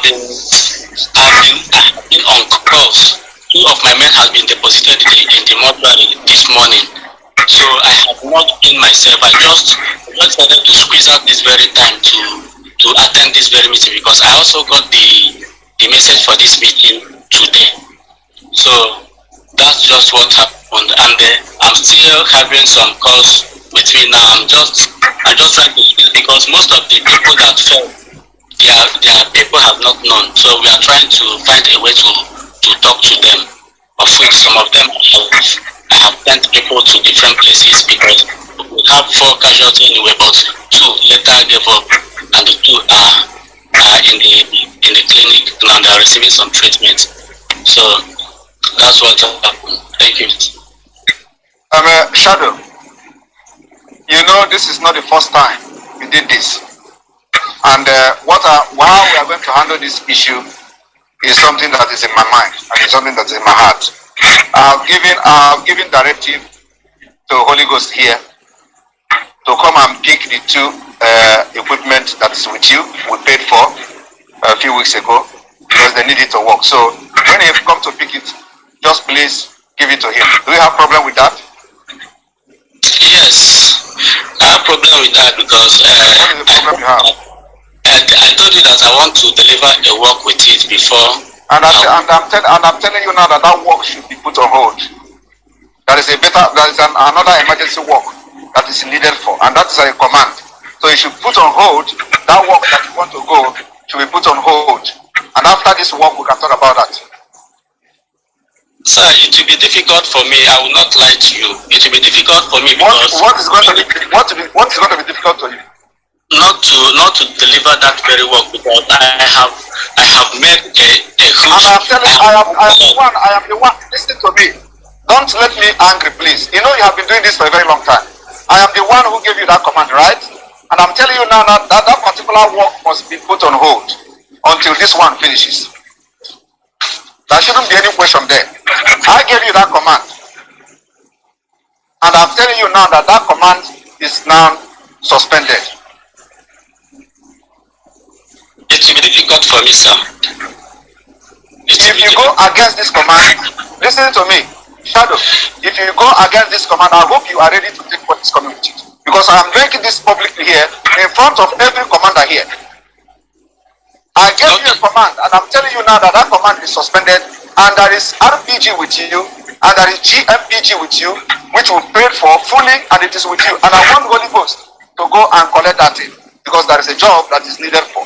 After that job, you can talk about your own job. That if I have to give you that job, that is a very clear command. So if you want to disobey that command, you can disobey it. I just want to make it very clear now in front of everybody, so that it is not going to be, if you are saying you are not going to do it, everybody will listen to it here. Okay, Mazi, go on. Go on. Mazi Chinasa. Yeah, Mazi Chinedu. Thank you so much. I wanted this audio to be played so that Biafrans and the wider world will understand what is happening. I'm not going to talk too much, but I just want to make something clear. If you listen from that audio, you will find out that most of the people talking in that place are people we have mentioned their name over 1 year ago. We mentioned their name since last year. We talk about criminality that is happening. All of you hear the conversation. And what I want to talk this evening is, I am asking our people in Ebonyi youth. I am asking also other Biafrans. I'm asking Biafran veterans. And I'm asking every member of IPOB. Do we have a Liralo Biafran or Suihitokwa? Did they bury the Biafran placenta in Osuihitokwa? Is there any gold mine in Osi-Hitokwa? Is there anything in Osi-Hitokwa that represents Biafra in all these things we are doing? I am sure the answer is no. During the Biafran Civil War, we didn't hear that maybe it is a landmark during the Biafran Civil War that Osi-Hitokwa is a place that, no. When you hear them saying gathering, gathering, most of you that are going, all the youth, they are moving from Ebonyi. They tell everybody, go to Osi-Hitokwa. How many people are coming back? Politicians are sending, they push them. The boys he feel they are giving him problem in the state. You tell them, go to Osi-Hitokwa. Go. They take them, they bring. None of them is going back home. They are massacring them in Osi-Hitokwa. Osi-Hitokwa has become a symbol of place. They are butchering our people in Osi-Hitokwa. Kidnapping, political assassination, car hijacking, name it, organ trafficking, all these things, you found them in Osi-Hitokwa. This is the place where they call the criminals. When they want to spread, they tell them all of them return. In the last election, there is one, I called his name on the radio. They went also to carry the same thing you are seeing. They were ambushed and massacred. Some of them, he survived. Now he survived. They are calling people again, return to Osi-Hitokwa. Election is over. Everywhere is over. They are going back because during the election, there was pressure, all their plans, no election in Biafra land, everything was dislodged. At the end of the day, election is over, they are regrouping again out of, they bring in, ask yourself, all of you that they are sending to Osi-Hitokwa, what are you going to Osi-Hitokwa to do? What are they going to Osi-Hitokwa to do? This is the center where Bush they pay. Where Bush they pay. That's why they send them from everywhere. They send them. And most of the people talking on this audio, IPOB knows all of them. IPOB, ESN knows every one of them. Most of them are people chased in IPOB for many years for criminality. So you mean they are criminals? Criminals. Mazi, they are, most of them, even the one he is telling to submit something, these are people that at the early stage of IPOB, when Ikonso was alive, these are people chased away from IPOB. They are good in racketing. Take money from you, they play you. Most of them that was speaking that place, these were all people that IPOB rejected and refused, that they will never be part of this movement. These are the people you see them all gathering.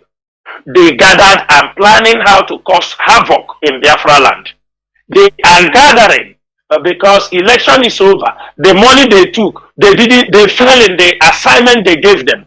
They gave them to stop no election in Biafra land, but they were professionally dislodged. After the election, they are coming up with another one. They are now, that's why they are calling people to gather. Most of them that came, they were killed. They massacred them. Osi-Hitokwa has been a massacring ground for Ebonyi youth. This is the same thing they did in Bayelsa. They gathered them in Bayelsa. Over 100 and something in Bayelsa, they were surrendered and massacred. They gathered them the second time in Bayelsa, over 25, they were massacred.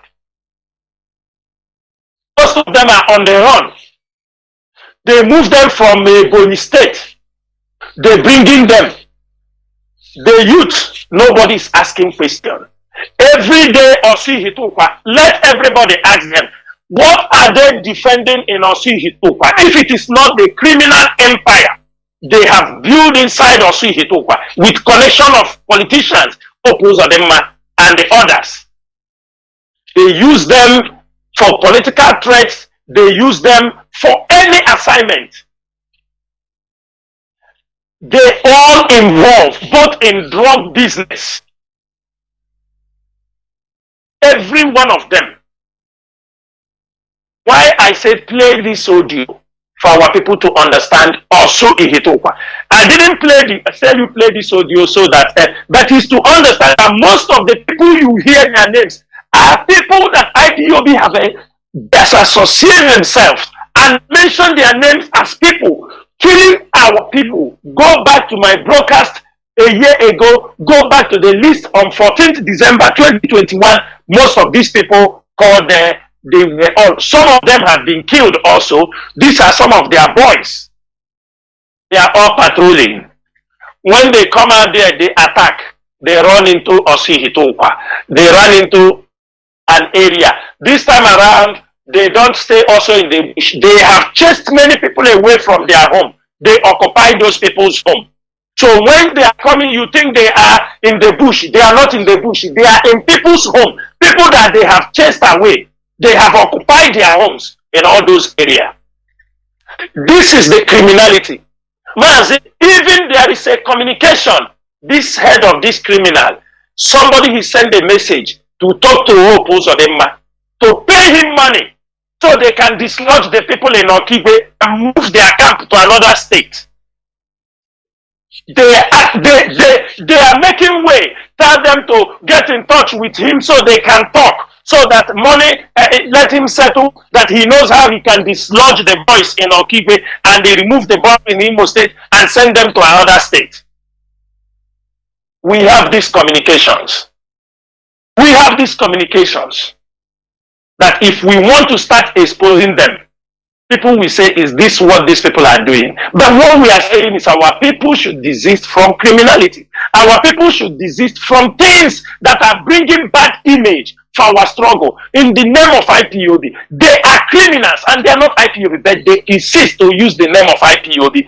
That is why you see them when they talk. They say, I am autopilot under Mazi Kanu. Reasons so that international community will continue to tie the criminality that is happening, tie it with the name of Mazi Kanu. That is the reason.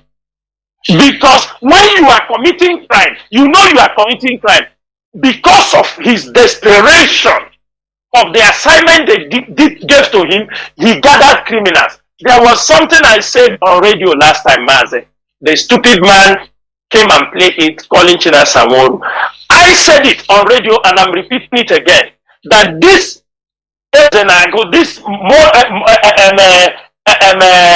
this greedy and the hungry person that wants leadership by any means to fulfill the assignment they give him, sometimes certain things that happen in Biafra land, Mazi, in Biafra land there are criminals. Before IPOB there are criminals. There are things that are happening. Politicians are killing each other during the election time.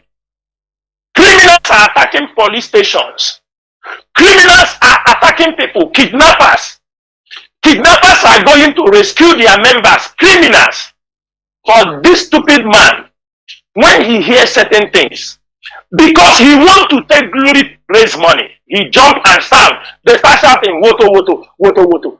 Why are you shouting even something you don't know about? These are criminals that are operating because he's trying to impress people. He wants to tell people that he is doing something. He wants to tell people that even things he don't know, because I am sure there are certain things that happen. How am I sure? Because sometimes these are political talks. You saw what was happening to Ikenga in Imo State. We saw political assassinations. We saw everything. And I am sure, and we saw the assassination in Enugu. We know these things are political assassination because we know in Nigeria, during the time of election, you see this type of things. And somebody will come out for his stupidity because he wants to impress people to collect money. They say he's shouting woto woto. And I said it on radio that everything that he hears, because he is power hunger, he wants to take something that he doesn't know about. He comes out to take glory because he wants to found a step he will use to conduct a fundraising, ask people to support him. Go to Osihitokwa, go to Oro, go to Anambra South, go and listen the pain of our people. people that were kidnapped, people that they burned their houses, people that they took their properties away, women that they killed their husband and they took the women, all kind of criminals. You found that in Osi Hitupa. That is the question. Every day they tell people, go to Osi. We are defending Osi Hitupa. What is an Osi Hitupa? I am asking. Even the criminals, if they are listening, ask yourself, what are you people doing in Osi Hitupa? Are you protecting a criminal empire? How many of you that goes there are coming back? And all the things you people are doing, the Nigerian police are getting the record. They kill some of you. They will say these are criminals they kill. They use it, they send to State Department in the USA. They send to different countries. These are criminals. These are IPOB members. These are they are terrorists. We are killing them. They have come to kill us. You are using your blood for criminality instead to use your blood for the freedom for your people. Mazi, these are the things we are fighting for. And the IPOB is not going to keep quiet. IPOB, our stand have remained the same. And Mazi, before you continue, is there not this website which we saw the Nigerian government open, sharing it with the international community, cataloging all these criminal activities? They will pin it IPOB. That is it, Mazi. IPOB. That is Nigerian. People don't know. This is a website created by Nigerian consultants. Nigerian consultants. It is the people lobbying for Nigerian government in diaspora. This particular website, Mazi, we have sent people go inside the website. We found out all the reports. Mazi, up to 650 cases, all tagged on IPOB. Do you know that every killing in a Ebonyi state, both the politicians, the one they attacked, the Labour Party, this thing, do you know they were all tagged against IPOB and the ESN? The whole crime that happened in Ebonyi state were tagged on an IPOB. The whole thing that happened in Imo state. This is what they, as these people are committing this crime, they are handing it over to Nigerian government. I have said it before, they hand it over to Nigerian military, hand this over to Lai Mohammed. Lai Mohammed transmitted to Lord Ahmed in Liverpool, who is working with some people in the State Department. That was what they capitalized and put us in the global terrorism list. This website, that is why you go in, they have the password, they access those information. This is the things these people have caused against this struggle. This is what they have caused against this movement. This is how they want to implicate Nnamdi Kanu. This is why we are in court with IEP in Australia presently with thousands of dollars over the case. The money we can use to do other things, these are the criminals, what they have cost. To go for that case, we are not spending, IPOB leadership will not spend less than $200,000 to execute that particular judgment, to execute that particular case in Australia. And we are looking for money. But we have to do it because it is necessary. We have to clean our name. Crime that people committed. No one against even the Fulani herdsmen. All political, onye Nyoraho, onye Daribi, onye everything that happened, they all gather them together and they tag it on IPOB. That particular website is in the Home Affairs in the UK, it's in the State Department, it's in all the foreign missions around the world. This is what the assignment these criminals have caused for this struggle. And the moment those things are happening, people are angry against Nnamdi Kanu. They are very upset that this is the kind of things he is doing. This is people under him, massacring their own people, slaughtering them with knife. Even the local government chairman that was killed in Imo State, we hear the voice. Mazi, it was tagged on IPOB. Mazi, the lady that was killed in this was tagged on IPOB. The lieutenant, this thing, was tagged on IPOB. Attack on Ugochinyere was tagged on IPOB. The killing of the Labour Party man was tagged on IPOB. Every attack, police station, everything tagged on IPOB. And people want us to be happy. People want us to to keep silent in all our effort. People have died in this struggle. You want us not to fight against those trying to destroy this movement, those trying to make sure Mazi Nnamdi Kanu did not come out from the DSS dungeon, because the more they continue to commit these crimes, the more they are holding Mazi Nnamdi Kanu. We cannot boast that we are in fully control. We are doing our best with the little resources in our hand. IPOB and ESN is doing their best. Mazi, it is when we see all this conspiracy, how our radios were shutting down, everything shutting down, the leadership went into massive productions of radio transmitters, brand new radio transmitters. That's why today you see Aba is covered, Enugu is coming up, new transmitters are coming, and we will make sure everywhere is stocked and everywhere is saturated with the gospel for the restoration of Biafra. This is a task. Are we doing these things just for play, or is it for a serious business? Is this a serious business, or is it a joke? Do people know that our people are dying? As they have massacred our people that day, if today, like this radio will be on, people in Aba can call in on this radio if we are not making, and we expect them to call in on the radio. There are people missing, call on the radio, give the names of people that are missing, go to your coordinator, submit, because we know many people are missing. These are people who are genuinely coming out for the restoration of Biafra, for the release of Mazi Nnamdi Kanu.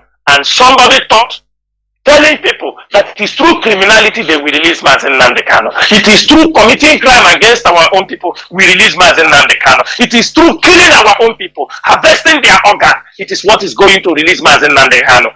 They kill young people. They take their private parts. They take their heart. They take their head. For what reason are they doing this thing? What kind of satanic animals are in our midst? What kind of people are these? And people want us to keep silent. And people want us to keep silent. And when they do it, he come out and tell you, I am autopilot under the leadership of Mazi Nnamdi Kanu. And the brothers, the siblings of Onyendu are outside watching what this guy is doing in the name of their brother. None of them can condemn him. Instead, they go in the back because they don't want their brother to be out. They go in the back and they push him, tell him, continue to do what you are doing. Because they want to use them, because they could not destroy Chinasa Nworu or Chike Doziem or the DOS. So since they could not confront us, they have found somebody they can go through him, tell him continue to do what you are doing, do it to them. Anything they couldn't do it. They have to continue. But I'm telling them their end are all near. I can get behind in an open.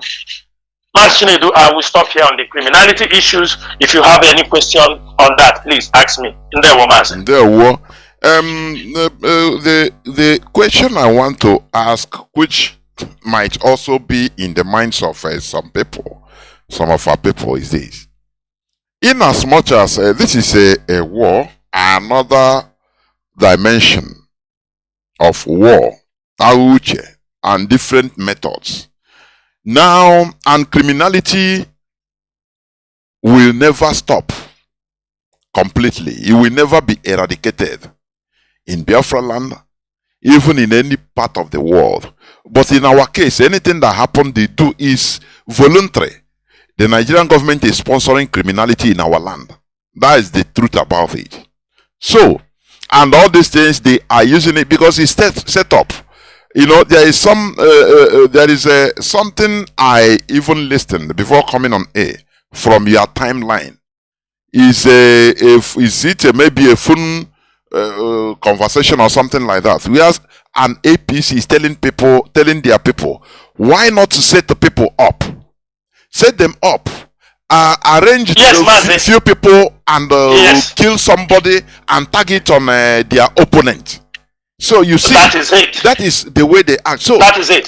How long can we continue defending? No, it is not us. No, you know. Yes, we have to be defending. But do we think that this thing will stop completely? Will it stop? Mazi, yes, Mazi. Let me tell you something. We are fighting a multiple war. Do you understand me? And if you are fighting for freedom, what we are expecting is not new. That's why you see some of us, we don't shake.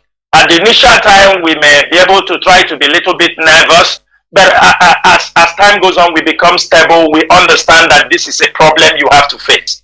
In a very sophisticated community, society like Nigeria, like in our own, where we know crime is at the highest level, the minds of politicians, they are devil. You see them, they can do anything. Like as you say, the man was talking on that audio, he said, if they say this guy is Boko Haram, call P2B IPOB. That shows you they are calling him IPOB as a kind of, let him pain him. You understanding me? Call him IPOB.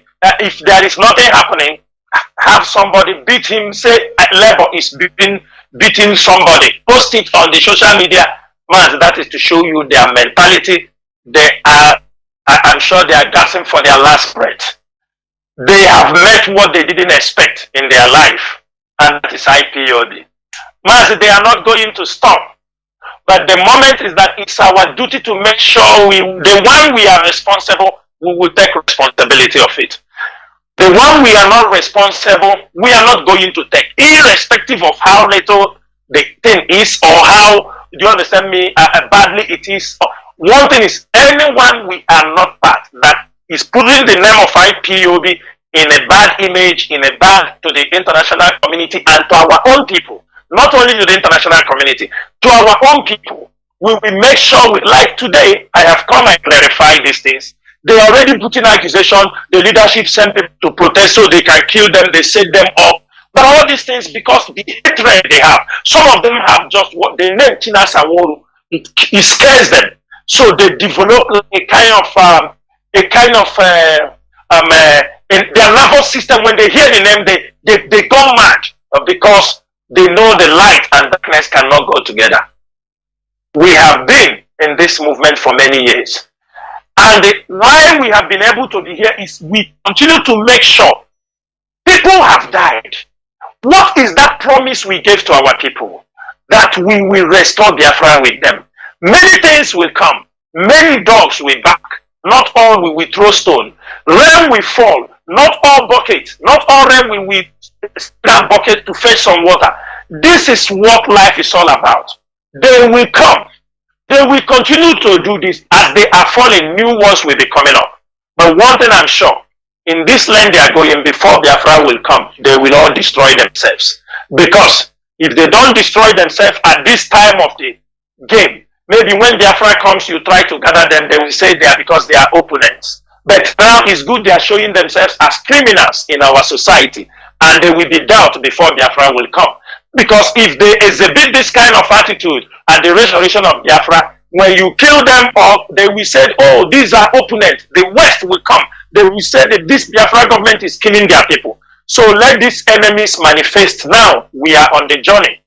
We will handle every one of them, not by our power, but by the power of Chukwukikadam and the wisdom he has bestowed on us, who have dedicated their life in this struggle. We are not going to run away from our fight. We are not going to run away from any blackmail. We are not going to run away from anything somebody think he can use to demoralize or discard us from what we are doing. It is Biafra or death, whether they like it or not. Mazi Chinasa. Thank you so much. Well, there were Mazi. Moving forward to what is happening.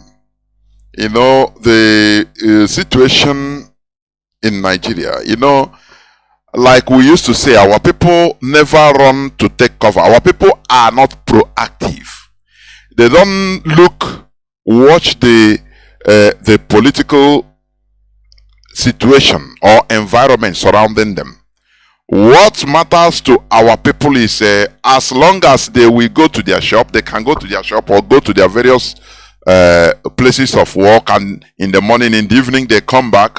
They don't care about what is happening, and that is why every time our people are caught up in sudden problems. I will give you example about, you know, since the tune of the political tune in the past elections, our people took everything for granted, thinking that it is like that, you know, everything is just kana machari.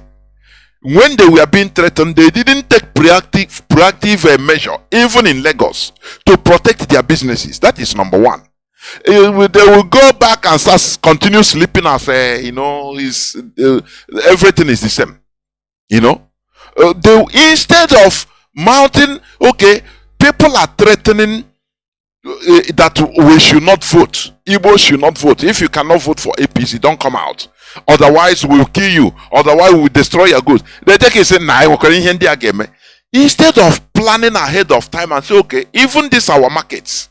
These are our means of livelihoods. Let us take extraordinary measure. They will not do. It's only when the thing touches them, it happens. They start crying, lamentation everywhere. That is number one. Now, what is happening? This aftermath, the swearing in will be in a month plus now, and they see how things are moving on in Nigeria. Threats, if it is the Middle East, they'll call it anti-Semitism, but this one is anti-Igbo, anti-Biafra sentiments and the pronouncements. Now, what are you going to tell our people about? Some say, come back home. Some bring your business back home, which you have been calling for since. Some others said, no, don't let them stay there and defend themselves. What are you going to tell our people? Because things will happen. More things will happen. Catastrophe. Go on, Mazi, please. Mazi Nworu, thank you so much. Mazi, on this particular issue, I could remember that 2 weeks ago when I came on air, I make it very, very clear that ESM will not come to Lagos. And I'm repeating it also this evening. ESN will not come to Lagos to defend the Igbo people in Lagos. Mazi, we saw an audio that was being circulated. Hold on. Yeah. Mazi, we saw an audio that was being circulated. Mazi Chinedu, can you hear me? The whole world is hearing you. Go on. Okay. We saw an audio circulated by one person that called himself Ezendibo, or who was talking about how he's going to bring in IPOB to come and defend markets in Lagos. And let me make it very clear. He's going to bring IPOB ESN to defend Lagos. My brother, or whoever you are, we are not defending any market. ESN was formed to defend Biafra land from invading Fulani herdsmen that are ravaging, killing, raping our mothers and our sisters. That is the reason for the formation of ESN. There was no time or in the history or during the formation of ESN, there was no plan, there was no agenda that they will let her go to Lagos or go outside Biafra land to go to defend lock-up shops where you are doing business. To defend your business is insurance that defends businesses. Register your business officially, put up insurance for your business. If you do not have these things, then look for a place that you can have all this protection. That's why we say, come down to Biafra land to set up your business. In case you are waiting, and the question is this, IPOB cannot be bought. IPOB cannot be moved by money. Today, some of them said ESN to come to Lagos IPOB. Most of you in Lagos, how many of you are supporting this movement? The man even said that IPOB doesn't have jobs. Very Thank you. How many people in Lagos are supporting this movement for the restoration of Biafra? How many of you have supported the ESN or IPOB you are talking about today to leave Biafra land and come so that they will say we have moved to another territory? And when they start, most of you should be very careful with your utterances. Because sometimes it is a trap they are setting for you. So that tomorrow, even the people claiming sit at home in Lagos, so that tomorrow they start massacring people. They say ESN have come. The market, they will invade that your market. They will attack you in the market that one person ran inside the market. A terrorist, IPOB, ESN, ran into the market. They come and shoot and they set the place on fire and tell you then you said IPOB. That no na Lagos, IPOB with no problem na Lagos. We don't fall for those cheap traps. I hear the other one saying, I'm a member of the because HRIJA IPOB do you understand me? I am making it very clear. The IPOB family in Lagos will be directed. Our most important thing is that the need for our people to relocate their businesses down home. And we want, as you are relocating this your business, those who will be investing in the lock-up shops in the shopping malls, we want standard lock-up shops. We want standard markets. You say it is a market. We need things that we can be proud of. People will also try to support. And during this period, even as census is coming, I can tell you, if they need be that there are people that we like to come down home and we need to support them to subsidize transportation with transport companies for them to come down home during the census, and as we are saying people to come home, we will do that. We will make sure that our people returns home. That is one thing we are saying, and it is not only in Lagos, even in the northern part of Nigeria. Most of you have submitted yourself to be cowards and slaves. You have resorted to your fate because of one bedroom apartment you have built, because of one small motel, because of even on a beans in onion where you are selling. We are telling you what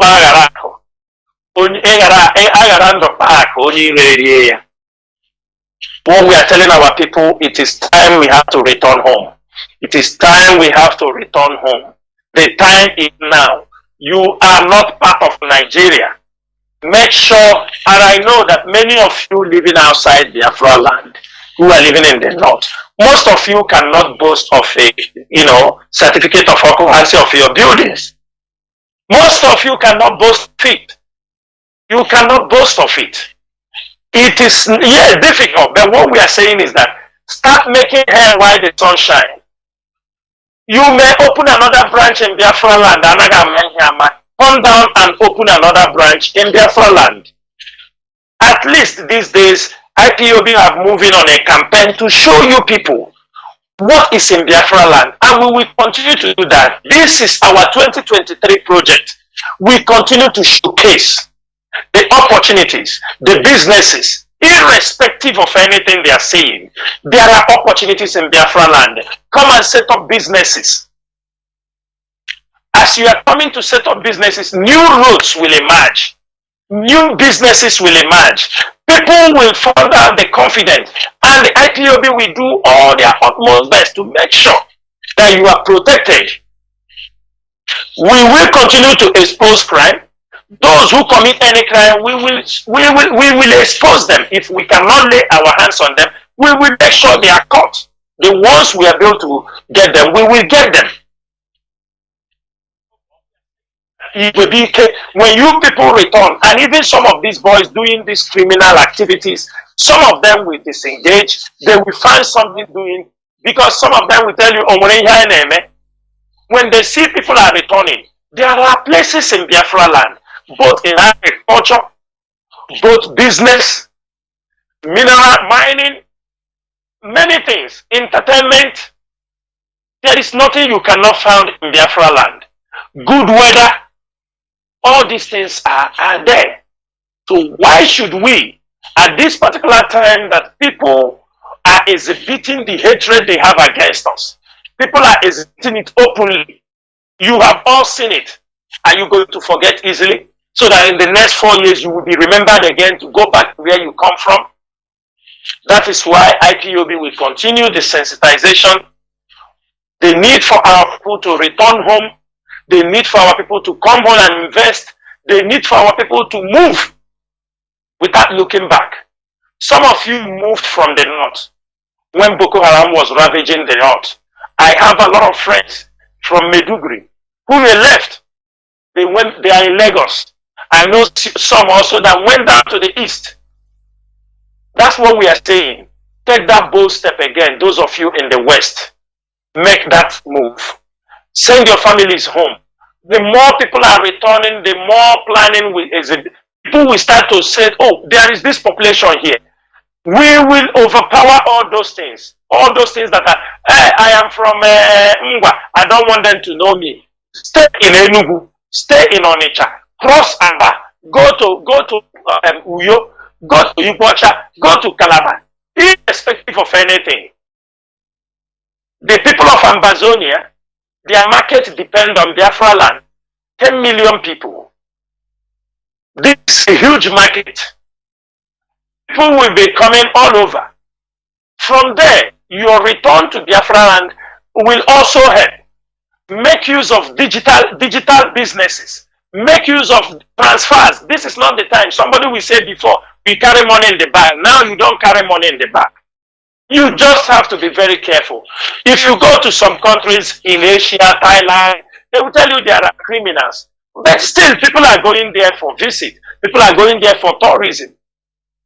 We know you can't compare the one of Nigeria, but we are the one that is going to correct it.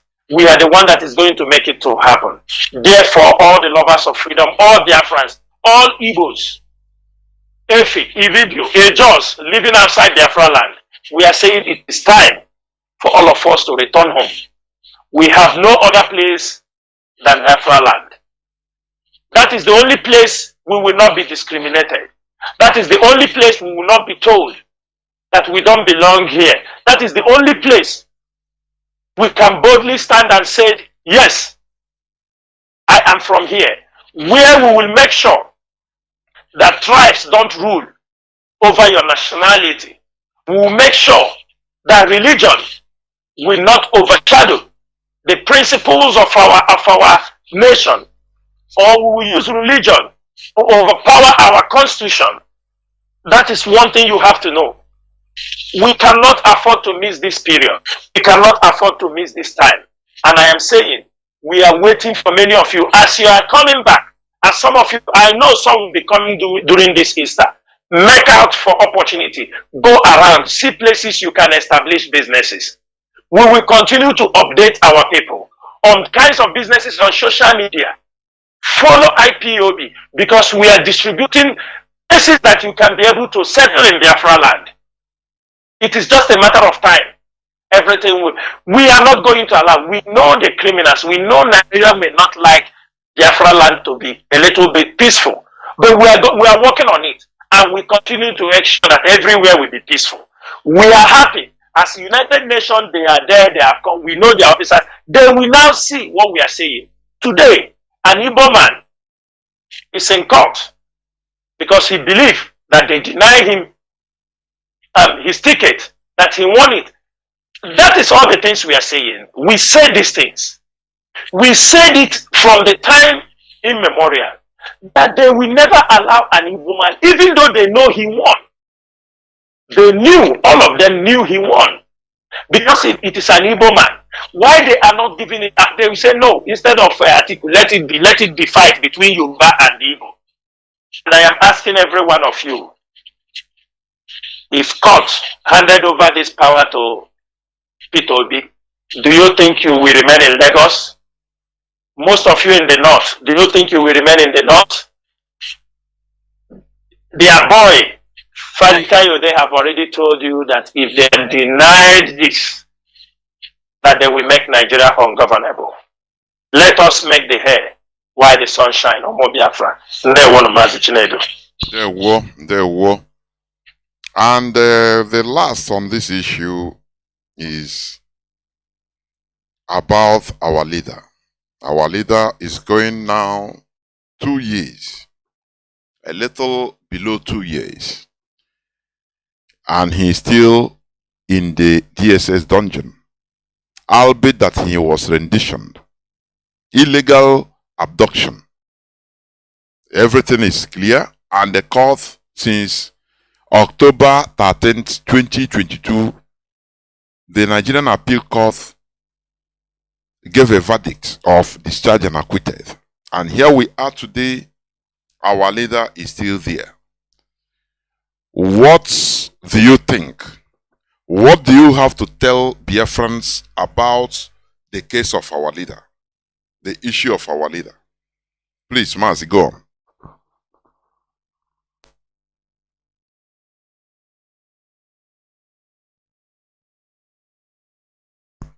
Mazi, do you hear me? Yes, Mazi, I heard you. I heard you very well. I didn't know I was still on mute. Mazi, the illegal detention of Mazi Nnamdi is the reason Biafrans, IPOB members came out in Aba to protest. It is because of the illegal detention, the extraordinary rendition. Mazi, from the time they lay hands on our leader, that mistake was done. I know it's not going to be an easy fight. And here we are today. 1 year, 8 months. I knew from the beginning, IPOB have to fight. Not like the way we have fought before. I knew that it's not going to be easy. But what gives me hope is how far we have gone. All the fight we have been able, the way we have controlled the struggle during the time of crisis till now. I start to reassure myself there is light at the end of the tunnel. The moment they get the court judgment, I knew it's a matter of time Mazi Nnamdi will be a free man. That's why we fought very ruggedly at any time he was, because what we wanted to make sure that Mazi Nnamdi is alive. That was the major thing. That's why we fought dirty. We fought from every angle to make sure they do not bring a lot of confusion and something happens to Mazi Nnamdi. So it will be, we wanted the coast to be clear. Let us be making sure what we are facing. And I think IPOB have done very well on that. Protect the integrity of Mazi Nnamdi, making sure at least that the lawyers and family members or other people who can be able to visit him in the DSS dungeon twice in a week, that they are doing so. All these things did not come easily. Everybody fought. The barrister, the legal team, Stefania Ejiofor and others, they fought for us to secure all these chances to be able to speak to Onyendu when he's not well. We can know when he's well. We know. Like today, he was visited. He still complained about the ear problem. The ear issue still persists. And we will continue to raise our voice to make sure that he gets the treatment he needs by his foreign doctor or his personal doctor, since the DSS do not want to bring in the doctors that are supposed to take care of that problem. It is our duty as an IPOB member, as IPOB principal officers, as IPOB worldwide, to make sure we continue to fight in any way. One thing people don't understand sometimes is that they thought fighting is when you come out on the street, you're using gun, shooting, kill your own people, that you are making noise. That is some people, how they are stupidity. That is how the scope of what they knew. Their scope is that come out on the street of Umpo, take somebody's car, tell him I'm taking your car because Mazi Nnamdi is in the detention. Ask yourself, does it make any sense? You are paying me this ransom for kidnapping because Mazi Nnamdi, you didn't support Mazi Nnamdi in the detention. That's why I'm taking this money. This is criminality. I'm burning your house because they told me you are working with the DOS. You are working with you people sued Mazi Nnamdi. You want to burn somebody's house, and this is how many of them have fallen because of that misconception. because of the lies and the blackmail, just because of Mazi Nnamdi Kanu. And I wonder when Mazi Nnamdi Kanu comes out, these cases will be facing him face to face for him to take decisions. People will come to him, families will visit him wherever they are. Some people that they took millions from them, they will come to Mazi Nnamdi Kanu because when they are taking the money, they were telling them, I'm using it to support. And Mazi Nnamdi Kanu will come back to us and ask us, why did this thing happen? I hope that every Biafran will say, from December 2021, Chinasa Nworu has been coming here to shout about criminality and all these things was what we were fighting against. Because we know they are doing this thing to keep Mazi Nnamdi Kanu. They have said we are terrorists. The countries did not accept it.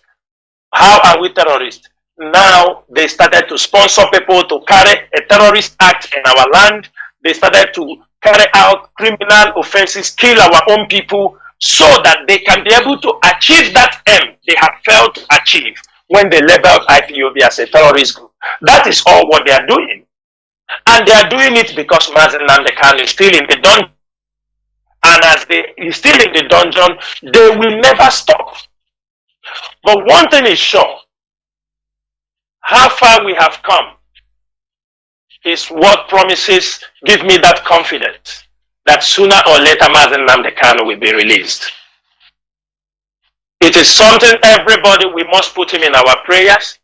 But what I'm asking our friends, don't do things to jeopardize what the leadership is doing. The leadership may not come and tell you everything because some of you may misinterpret, some of you may not know the genesis of what we are talking. Sometimes people thought that they know, but they know little. In as much as I know, the IPOB leadership is in possession of privileged information that is helping them to run the daily affairs of this movement, that is helping them to engage international community, that is helping them to manipulate things out when people want to bring up crisis inside IPOB. It is because we have many privileged information. It is because we are aware of something before it's coming. And when it comes, we say, oh, this is it. So this thing we have been waiting for, this is it. There are people that have that privilege, that they knows how the struggle is being paddled. And what I'm saying is this, Biafrans, we must all be confident. Our protest must continue in diaspora. Anywhere we have to protest to show that country that we are not part of this criminal enterprise, we are not part of those committing crime, we have to go there and protest and make clarifications. We can never be tired because the moment we become tired, the enemies will succeed in what they want. Protest must continue. Winter is going already. I know between next month, places summer will step in or summer will start. We must go. Every country in Europe where we need to show them that IPOB is not a terrorist, where we have intel about people trying to connect us with criminality, people trying to say it is Mazi Nnamdi Kanu that is committing these things, where Nigerian government has sent many damaging reports against IPOB. It is the duty of IPOB to conduct a protest in that country and to make sure that the country understands that IPOB is not a terrorist group. IPOB has never been a terrorist group. If we are a terrorist group, we will be protesting everywhere. If we're a terrorist group, we won't be going to court because terrorists don't go to court. Terrorists don't sue somebody to court. We are the most civil liberation movement around the world. And this is what Nigeria don't want to hear. This is what Nigeria don't want us to be able to move on. They know Biafra is inevitable. They say Nigeria is indivisible. But I'm telling them the coming of Biafra is inevitable. Whether they like it or not. The signs are there. They can only shout and they scream. But at the end of the day, Biafra will be restored. And Mazi Nnamdi Kanu will be freed. That is one important, the most important thing. What we are asking, any one of you, please remove the name of Mazi Nnamdi Kanu in anything you are doing that is not legal in this movement. Anything that is legal and have the blessings of the leadership. Because what you can do can damage the name of IPOB. And we will go in for damage control. That time it might be too late. So what we are saying, anybody that is doing anything is not legal. Remove the name of Mazi Nnamdi, remove IPOB and ESM from inside. We know our mission. We know why we are here. We know why we are fighting for nearly 10 years, this movement. And we know we are getting there. It is not an easy task, but by the grace of Chukwu Okike Abiama, all our dreams and aspirations will be fulfilled. Mazi, ndewo Mazi. Ndewo Mazi. Mazi, I don't know whether we need to take, even if it is 2 or 3 question calls, or what do you think? Okay, Mazi. Okay, before that time, we go into a few minutes break. We will take 5 calls. 5 calls. You know? Okay. But let us go into a few minutes break, so that when we come back, I will open the lines for 5 calls only. Okay. Please do not go away. Yeah. Okay. So we do have some time now for questions from the audience. I wonder if we should just take a few, and then we can respond to them all together. So, okay. Thank you. I have a question. What's the difference between the U.S. debt and the debt that African nations own? Because the U.S. debt doesn't keep the U.S. from being one of the leading powers of the world, but then African nations can't make it because of that debt that is strangling them. Shall I talk? Okay. The first question is a very important question. What makes African and third world debt different from the American debt? Number one, America is never going to pay its debts. It doesn't have to. Its debts are in its own currency. We can simply print it. The African debt is not in its currency. The African debt is in US dollars. Africa has to earn the US dollars, and the only way it can earn the US dollars is not to be assassinated for growing its own food and becoming independent and doing something that the United States does not like. The principle underlying the foundation of the World Bank, the International Bank for IBRD, research, the World Bank, is that no country should grow its own food. Africa and the third world should only grow export crops. To export, in order to have an oversupply of cocoa and other tropical raw materials, to keep down the price, they must buy their grain from the United States or Europe, so that if they do something that we don't like, we can do what America tried to do to China in the 60s. We can sanction them. We can say, we're going to starve you. We're going to not export any grain to you. So owing their foreign debt in dollars means that they have to somehow sell something that the United States wants, not what they want. I think the most evil organizations in the world today are the World Bank and the International Monetary Fund. And my book, Super Imperialism, that I wrote in 1972, is all about that. The largest purchasers of the book were the Defense Department and the CIA. I was immediately, the organization I worked for was given a $75,000, $85,000 Defense Department contract for me to come to explain to them how American imperialism worked, and they used it as a how to do it book. They thought it was just spontaneous, and I had written the book thinking that socialists in third world countries would do something about it, and indeed it was translated into Spanish in other languages. But it was really the Defense Department that applied most of this. And I was amazed when I was invited to the White House to explain how imperialism worked. And my boss said, we've run rings around the British imperialists. This is how to do it.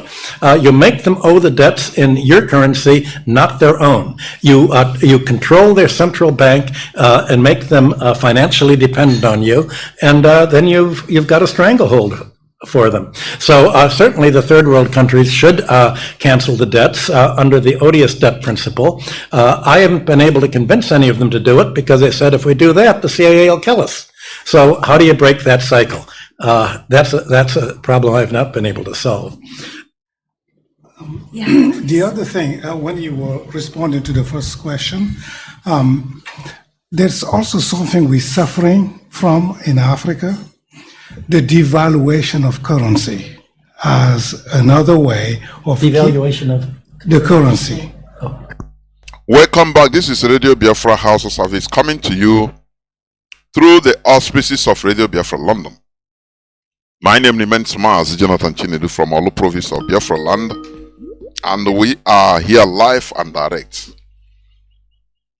with Mazi Chinasa Nworu, a member of the Directorate of States. As I said, I will take only 5 calls, please. Only. Please. Another day, it might be only for calls even, so we limit the calls today.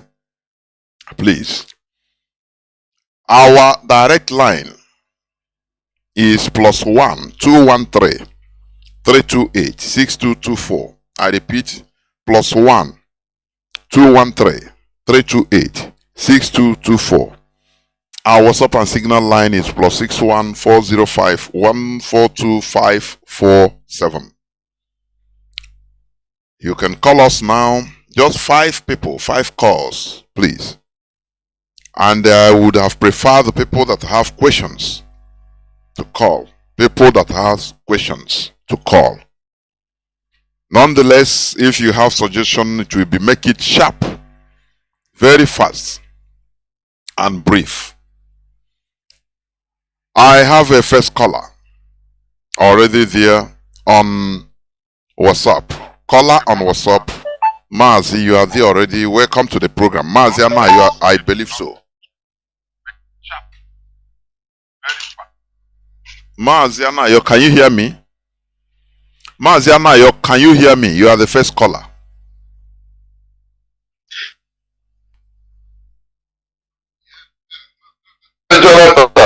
Ndewo.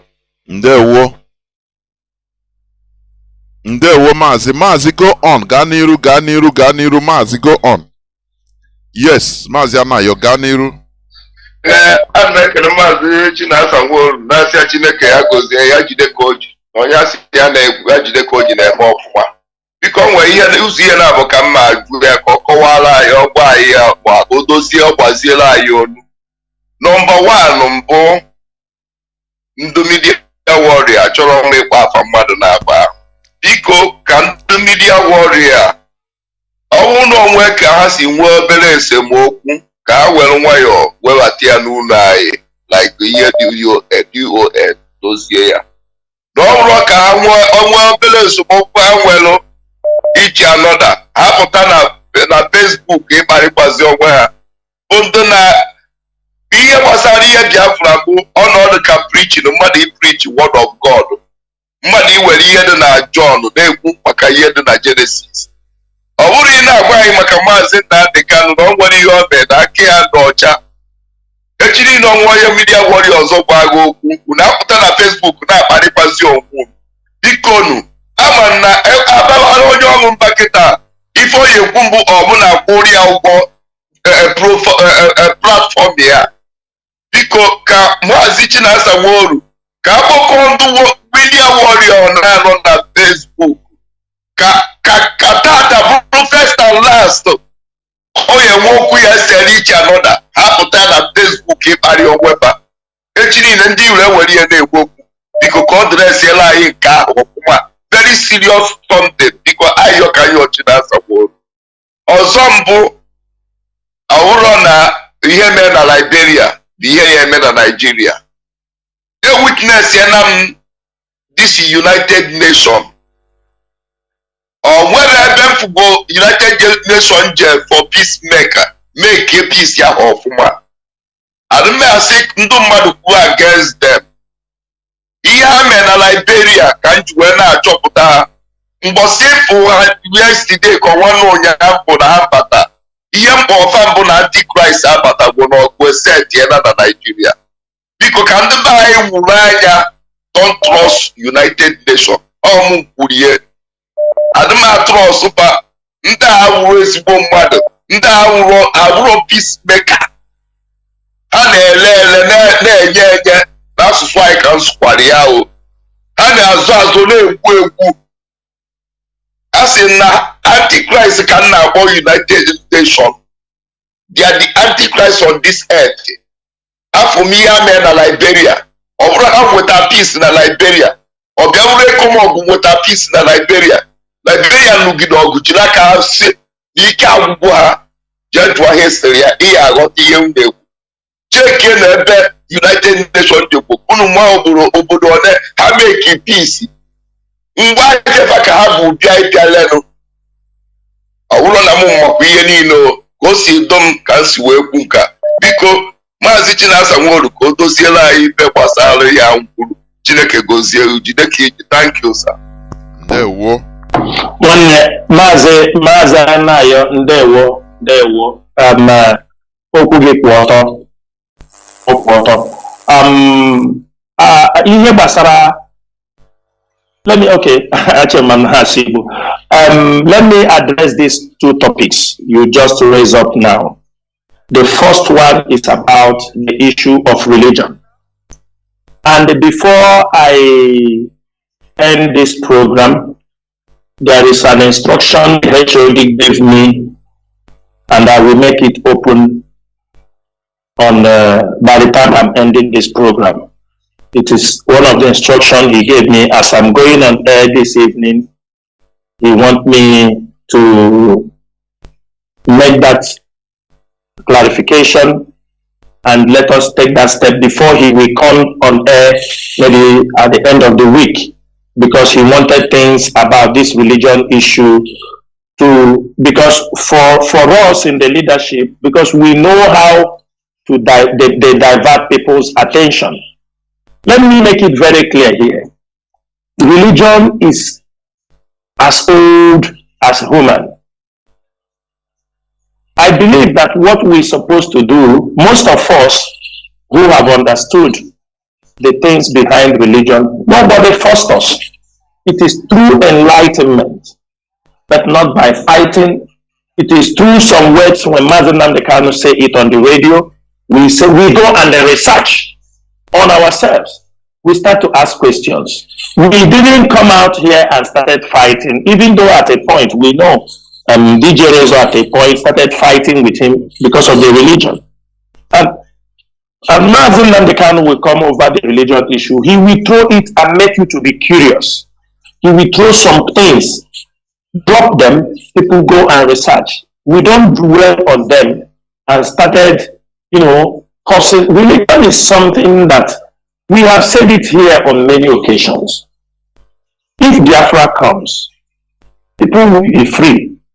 The religion that we are talking, even which one, as long as it's man-made, it is meant to control the people.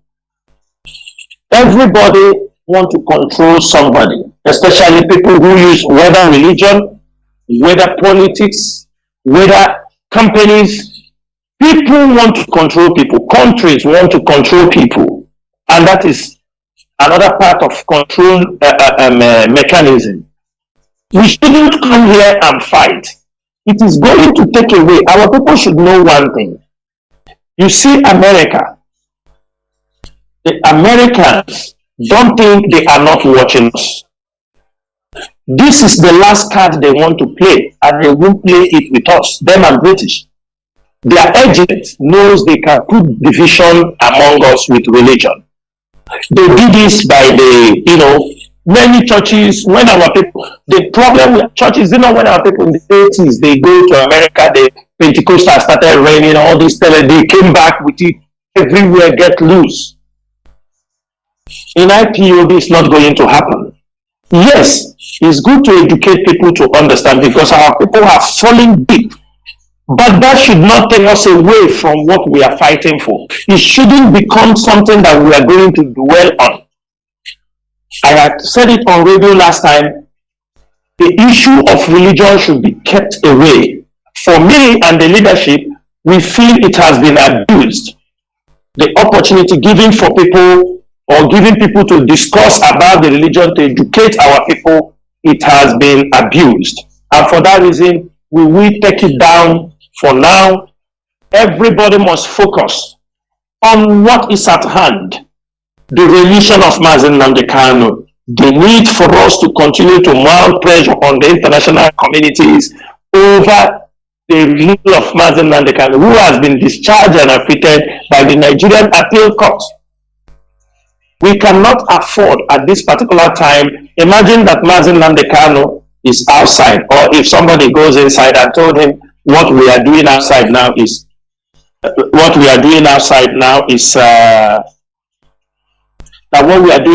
religion. Talking about, he will be happy. He will not accept that. So for that reason, Mazi, I have heard what you said, and I think I have spoken to people already. But after this broadcast, if we need to make more moves to speak to some people, the need for them to understand that they are losing focus, and the enemy can see it as an open door to invade in what we are doing. By the time we understand, we are now drawing sword against who is pure and who is not pure. That is one thing. Secondly, the topic you talk about, the UN, what you said is very correct. We know their activities in during the Rwanda genocide. They came and supervised all the whole thing happened. We knew what is happening in Congo. We knew what is happening in many places they are. But what we are saying is this: we are not welcoming them with our both hands.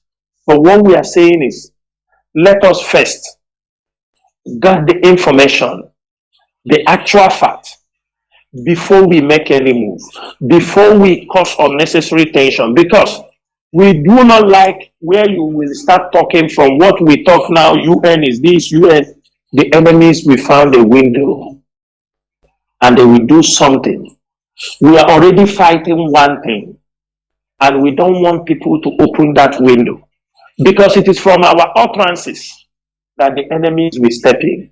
It is what we are going to say on radio. It will be our outburst that we make. Oh, the government say, oh, these people are against these people. Let us say, the enemies, okay. Tell them, you see this thing we told you, these people are terrorists. They attack you. They do that. We know why we are saying that. That's why we tell everybody, let us be very, very careful.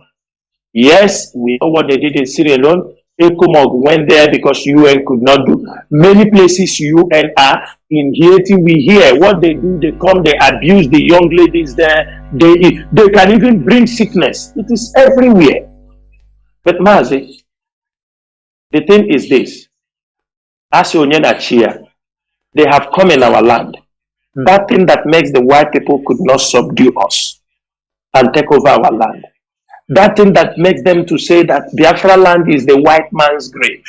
That's why it was very difficult for the white people to colonize, and they stay there like they stay from South Africa to many places. That reason why Muslims could not enter our land. We never allow any foreign mission that is coming into our land to kill us, to dominate us, because of who we are, because of our natural resources, because of their hatred. Maybe they think the world is wiser now.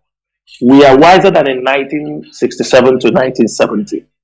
And I think we should not jump to any conclusion. That's why I said, if we can be able to be very smart, to monitor, gather intels, know what is happening, we will see before, because our people abuse things. There is a way you raise up this topic now.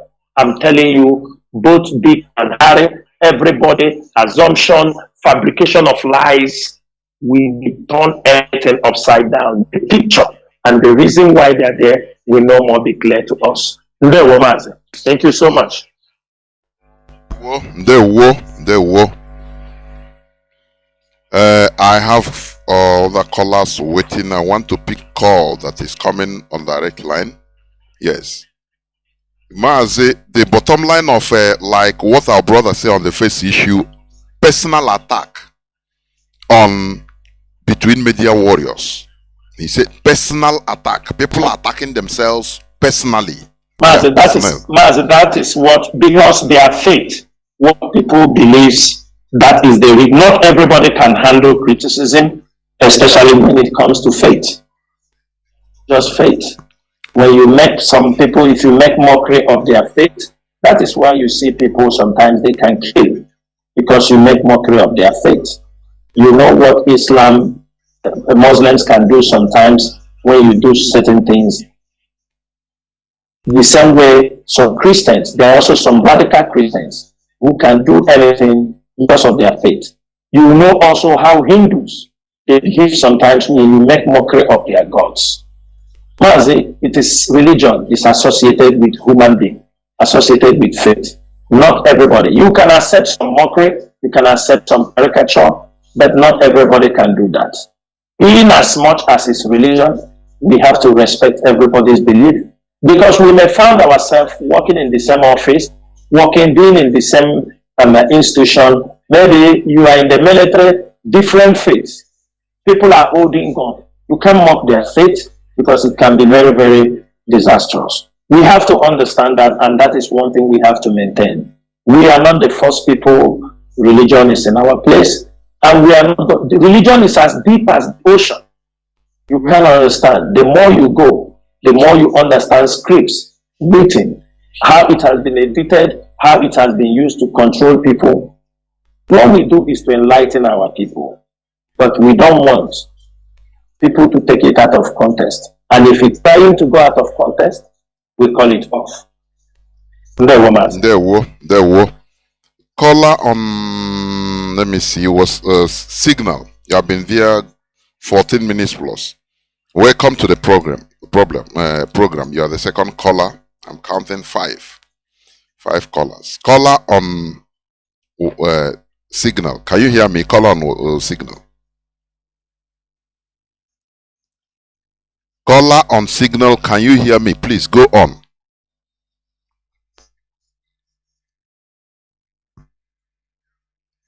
I don't know. Somebody will be waiting. Caller on Signal. Are you not hearing me? Thank you, Professor Jonathan. Good evening from my side. There we go. I remain your brother Mazi Celestin Ogba. Yes, Professor Jonathan. I can hear you well. Good evening from here. I am Mazi Celestin Ogba, right here in Akwa Ibom. Professor Jonas, I'm talking to you. I don't know if it's from my side. Yeah. Good evening from here. I am Mazi Celestin Ogba, and I call from the coastal region, Akwa Ibom precisely. Good evening, Mazi Chinasa Nworu, Agune Chamber. My question is simple. This dangerous weapon that has been helping IPOB, and that dangerous weapon that we use is the operational mechanism of C&C, command and the control. And over the time, it seems that C&C, our operational mechanism of C&C is dropping. And these are reasons some of our men were killed in the protest that we had a few days ago in Aba.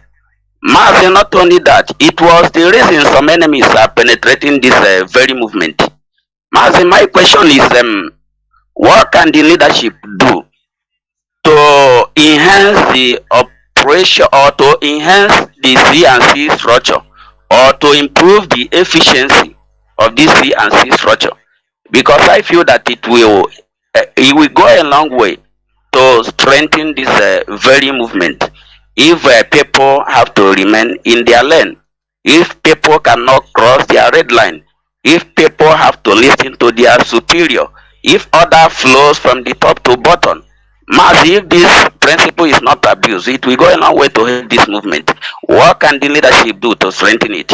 That's my question, Mazi. There we go. Mazi Chinasa. Mazi, thank you so much for Mazi. Your question is very clear. The leadership has always making sure that the principal officers, people sometimes tends to be stubborn or tends to behave. It doesn't behave the way they like, maybe out of emotion or when they feel that they know it all. That is why when people do things that are against the CNC, especially sometimes you see people being suspended, you see people being expelled from IPOB. Those are the things, those are the mechanisms already put in place. But at the same time, some people do things, I will not say ignorantly, because they will feel that they know better. They don't see anything wrong in what they are doing. That's why you see some people make some, deadly mistakes due to the level they understand what they are doing. Because if you say they do it ignorantly, I will not fully accept that. Because sometimes you see where people are proving a point what they don't know, especially like you see them picking up what Mazi Nnamdi said, hold it as a point and continue to make their argument.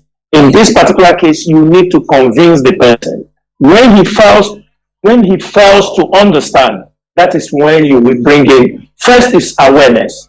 And I am very, very sure every IPOB member who is under every principal officer, they understand what IPOB means. They know what we stand for.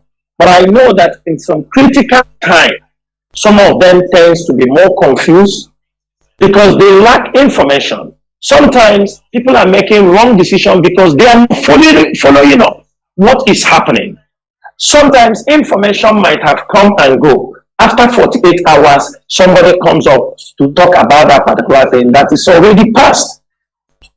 Mazi, we will continue to educate and inform our people the need to maintain discipline, maintain this command and control, and maintain every rules and regulation of IPOB. What we are doing is not that it is. Why we are very strict on these things is one mistake can take somebody's life. Like what we give example in Abba. A simple mistake, a simple disobedience can be very disastrous. And I can tell you, all of them that came out for these things, they came with passion. They came to protest for the release of their leader. They came to protest for the release of Mazi Nnamdi Kanu. And at the same time, if mistakes are done, I hope they have learned a very difficult one. And the things that the leadership will do is not something we are coming to discuss on air. The leadership will apply every measure to make sure that what happened in Aba is not going to happen again. So that if anything is happening, we must be very, so that we prepare. This is not 2017. This is not 2018. IPOB, ESN is presently, especially ESN, they are armed. The world knows that we are armed because of the Fulani Hesi. And we cannot make any mistake. Because any mistake that is done, I'm telling you, this mistake will take lives. And that is what we don't want it to happen. Thank you, Mazi. There were. Let me try to pick call from direct line. Caller on direct line. Can you hear me? Caller on direct line. Are you there? Can you hear me?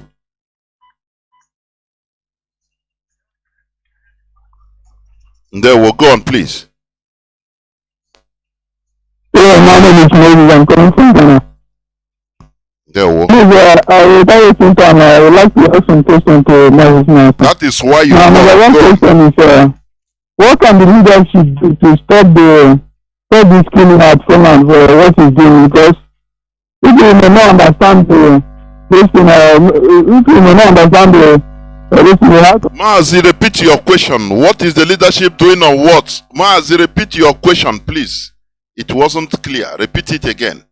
What can the leadership do to stop that criminal from now? Because that man is doing a lot of damage to our people here. Like for example, now like one of my brother now was talking about Biafra to him, and he said that during the election, that one guy like that opened out and said that they should not vote, and for that reason he hate Biafra. And some of our people that hate, if you talk about Biafra to them, they say because of that, some of them are not aware that that guy is not fighting for Biafra to win. So I think that it's very, very imperative for them to pay more light about that, because it's causing a lot of damage to our people. And so, and again, secondly, another question is, you know that, let me say, 70% of Biafrans, they do not depend on oil. So, another thing, and I think that because of the oil and the natural resources that is in Biafra, and that makes this area of Britain, they don't want us to give us our freedom. I'm asking whether, is there anything the leadership can do if it is the oil or this thing they have? They should do it, we need freedom. They don't depend on oil or anything, and many of us see the oil, not to talk of other things. So we really need that freedom. Freedom is what we need. So that's another question. There were Mazi. Okay, just listen. Mazi Chinasa, please go on. Yeah, Mazi, I want to tell that our brother, he said about the problem. That's why at the beginning of this thing, I said there is no other way than sensitization. To sensitize our people, that's why leadership is making every effort to make sure that the radio transmitters that we are bringing in now is covering a wider range of every area we drop that transmitter. We want people to continue to listen to Radio Biafra. That's the only way they will understand. That's what I said it here. The way people now, due to things that have happened between Olo, Osuhitupa Axis, Ihiala, all these places, Anambra South, people, because of the level of criminality that is being carried out against our people, and being supported by some people claiming these are IPOB, which they are not, because they are using it. But they know people fear IPOB. They know people are afraid of ESN. They know. So they are using that name. They know this is a security outfit that people respect. When you talk about ESN, the world respects them. So there is nothing they can do than to see a way to tarnish the image. If he is man enough, let him stand on his own. So my brother, what happened is this: your area encourage people to listen to Radio Biafra, because constantly those who listen to Radio Biafra will understand that this person is not an IPOB member, is not working for the restoration of Biafra, is not working for Mazi Kanu. That is one thing you have to understand. He is not working for them. And the continuous listening of Radio Biafra will clear many doubts about them. Mazi, for the oil and Britain, there is no need. That is a very, if we start that discussion, only God knows when it's going to end. Everybody knows that the Britain is one of the hands that is holding us down. I know if I say something now, maybe this radio broadcast, you know, last time I wrote in Facebook, I said they will cut their hand, they block me. If I say now that hand holding Biafra, maybe they will block, they will not allow this program to replay on radio on Facebook. They will say there is hate speech. But one thing is this: any hand that is holding the restoration of Biafra, that hand must be chopped off, and Biafra must be let go. We are in the 21st century. The world have opened their eyes. We have seen things. Biafrans have traveled wide and far, and we have realized that indeed we are under enslavement through the British, even though the Fulanis are the one we are seeing. What we are saying is this: we must restore Biafra, whether Britain is involved, whether oil is involved. We are not fighting for Biafra because of oil. We are not fighting for Biafra because of, we are fighting for our freedom because it is our human right. Self-determination is enshrined in the United Nations Charter and African Union Charter. It is our right when we feel that we do not belong to an entity that we are trapped in. It is our right to seek for our freedom. It is a universal right, and nobody can stop us for that. As long as Biafrans have decided to leave Nigeria, nobody, no amount of oil, no amount of anybody can be able to stop. This is the decision of the people, and we are working towards it. So whether Britain likes, I don't have anything to do with oil. Millions of Biafrans don't even see the oil. Talk less of, we have not benefited from the oil. So what are we talking? In that case, my brother, don't worry whether Britain is there or oil is there. All we are doing are adding up. Everything IPOB is doing, even the rendition of Mazi Chinasa Nworu, have explained, it has shown the world what Nigeria is made of. Their election and that is the things mounting pressure on them. The world has started to agree with IPOB that there is nothing called Nigeria as a country, that this country cannot stand the test of time. A country built on false foundation can never last as long as the will of the people that they want a separate nation persists. It is just a matter of time that country will collapse. Already it is collapsing already. There were. Even his first question, what I will add there is this. He say some people didn't know that this and that this person, this people is not a IPOB, that this and I will say to that, ignorance is not an excuse. If you commit a crime, now you go to court, they tell you, you say, no, I didn't know. It doesn't exonerate you. Because as long as you're in that court, you're supposed to know. It's you that have to find out. You try to know. So ignorance, feigning ignorance, so I didn't know that it doesn't bring exoneration to a crime. So that is why people should be encouraged into listening to Radio Biafra so that you don't make mistake. That is it. Caller on WhatsApp, you'll be second to last caller. Caller on WhatsApp, can you hear me? You have been here since 25 minutes. Caller on WhatsApp, please off your listening device, please. Caller on WhatsApp, can you hear me? Please talk to me off your listening device or move away from there. By this time, I don't know why we are still being told this type of thing. I don't know. Please go on. Call on WhatsApp. Caller on WhatsApp. Can you hear me? The whole world is hearing you. You are listening to your radio instead of talking. I've been yelling, shouting since. Please go on.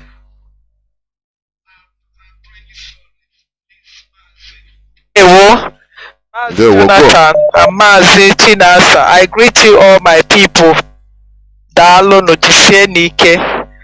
Yes, I'm Wanda calling from Lagos. Please, my question will be based on this census. Don't we think that this zoo government will also rig the census, just like the way the British has already taught them, and there is no going back on that? You know, I know that really our people have to travel. Like for me, even if I was not able to travel then, there is nothing will make me to agree to be counted here in Lagos. I will never be counted. I and my family. But I will try all I could to travel. So my question now is that, don't you think that this new government will do all they could as they have been doing to still, you know, bring our population as if we are still the lowest in this country? And again, based on what our first caller said about our media warriors fighting on the net, like today, I went through the YouTube. I saw one of our Wanda, you know, saying a lot of things against one of our brother in South Africa, that he called her a prostitute, this. I was like, what? Why would they bring out their personal issue on the social media? So please, it's very, very important that the leadership has to look into it, because it's very bad that they have to come on, you know, on air, and everybody just hearing what she was saying, insulting, you know, saying a lot of things. Please, we have to do something about it, because it is an insult on Biafrans that whenever they have a little issue, they will bring it for all the world to hear what we are, you know, washing our dirty linen to the public. Ndewo no dalo. Love you guys. There were.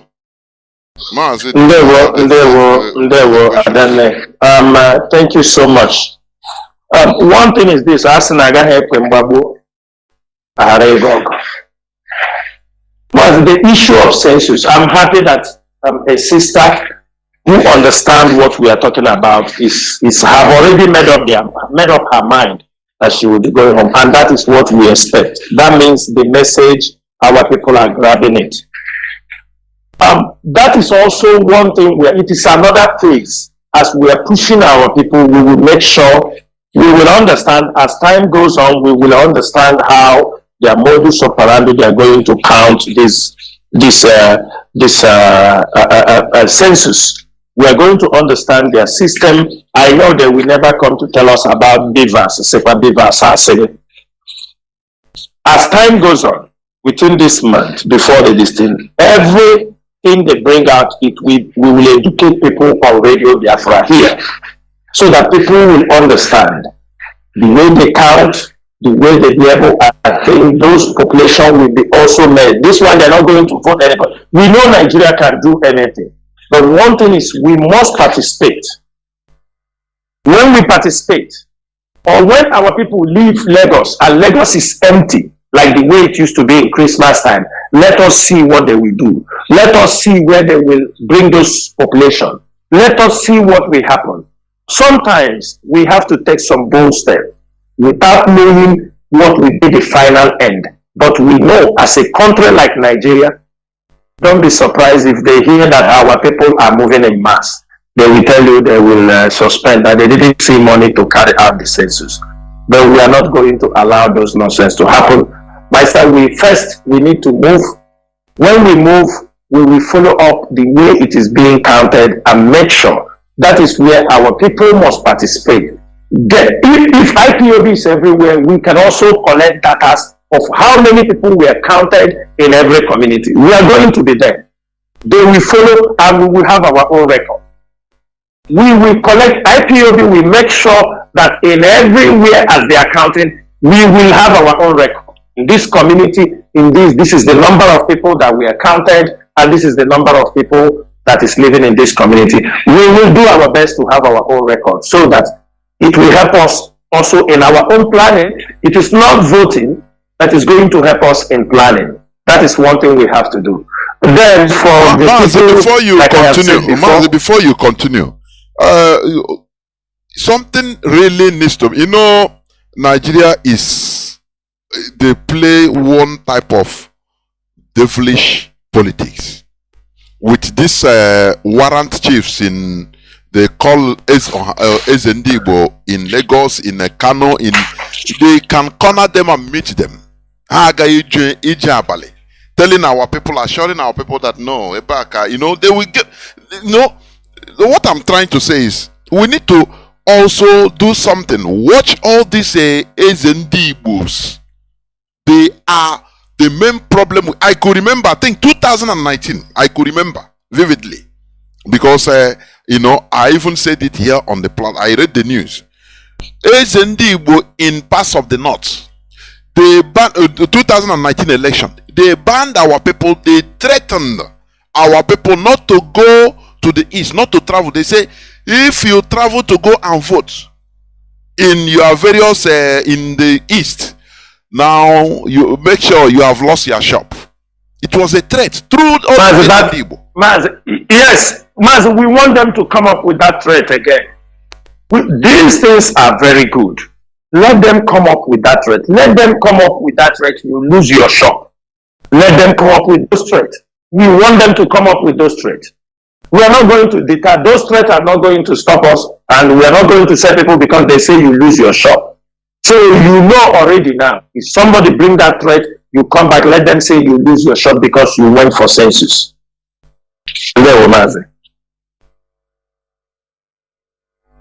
Let them come up with those threats. Yes, okay. Caller on Mazi Chibuike. Can you hear me, Mazi Chibuike? Nadim, can you hear me? Hello, Mazi. Hello, Mazi Jonathan. I can hear you. Good evening. Welcome to the program. Good evening, Mazi Jonathan. Good evening, Mazi Nworu. Here is the Chibuike Nadim. I'm calling from Bern, Switzerland. I have not much to say. I just want to add my voice in what is going on. precisely towards the angle of the religion side. This religion, as Mazi Nworu has initially made mention of, it is a very deep stuff. I have a member here in Ben. He's not speaking with direct mom for over years now because of he made ill-spoken against Virgin Mary. And said, if because of the money you are bringing to me, that will make you speak against my virgin mind, then abandon you and abandon your. This is the angle Mazi Nworu trying to allude. The religion is deep, very, very deep. Mazi, I don't know whether are you using earpiece? Your voice is ceasing sometimes, please. No, just that there is a call coming into your system. Yes, you're right. You're right. Yes, go on. So, that is the whole of where Mazi Nworu is coming. That something caused this to happen. That the mother could reject the son because he tries to direct her of where she is going, but due to ignorance, abandon him and abandon everything he brings. The reason for that is ignorance. So that leads to my question, Mazi Nworu. Is it not better for people who are trying to educate these ignorant ones? Because the reason the mom did this is because she is ignorant. Is it not better, as we have awakened, the very few of us has awakened, that we saw that there is something fundamentally wrong in the brain because of wrong indoctrination? Is it not better for the likes of Chinedu Jonathan and Methuselah, without abuse, without criticism of the religion, to try to explain to our people what went wrong all this while and why our people are behaving the way they do? This is just the question I have this evening. Thank you so much. There, Mazi. This topic of religion, Mazi Chinedu have been doing it for many years now. He has been enlightening people and people are waking up. Methuselah, all of them have been doing a great job on this. But one thing is this, there is time for everything. This is not the time we want the religion to be the focal point of what we are doing. That is the main thing I'm saying. That is the major thing I am saying. It is not the focal point. It is something, that's why I said by the end of this program, I have an instruction given to me by the HOD to make sure we remove, because we have other things. For now, we need to focus on the things that are very, very pertinent to what we are doing. The invasion of our land by the Fulani herdsmen, the unconditional release of Mazi Nnamdi Kanu. These are the ones that are very, very important. Like I said before, most times people misinterpret. They have been doing a good job on radio, on social media, and there are people that are being liberated. They are being liberated, those who want to. But presently, we are going to suspend that particular topic because we have something in our hand. That is the most important thing. They will continue doing it in the level, but on our radio, we want to put this topic of religion on hold for now until let us pass this particular stage. We are in a very critical state and we are not going to fight from that front. That is the most important thing. Caller on let me see, what's up? You are the last caller. Can you hear me? Caller on WhatsApp. Can you hear me?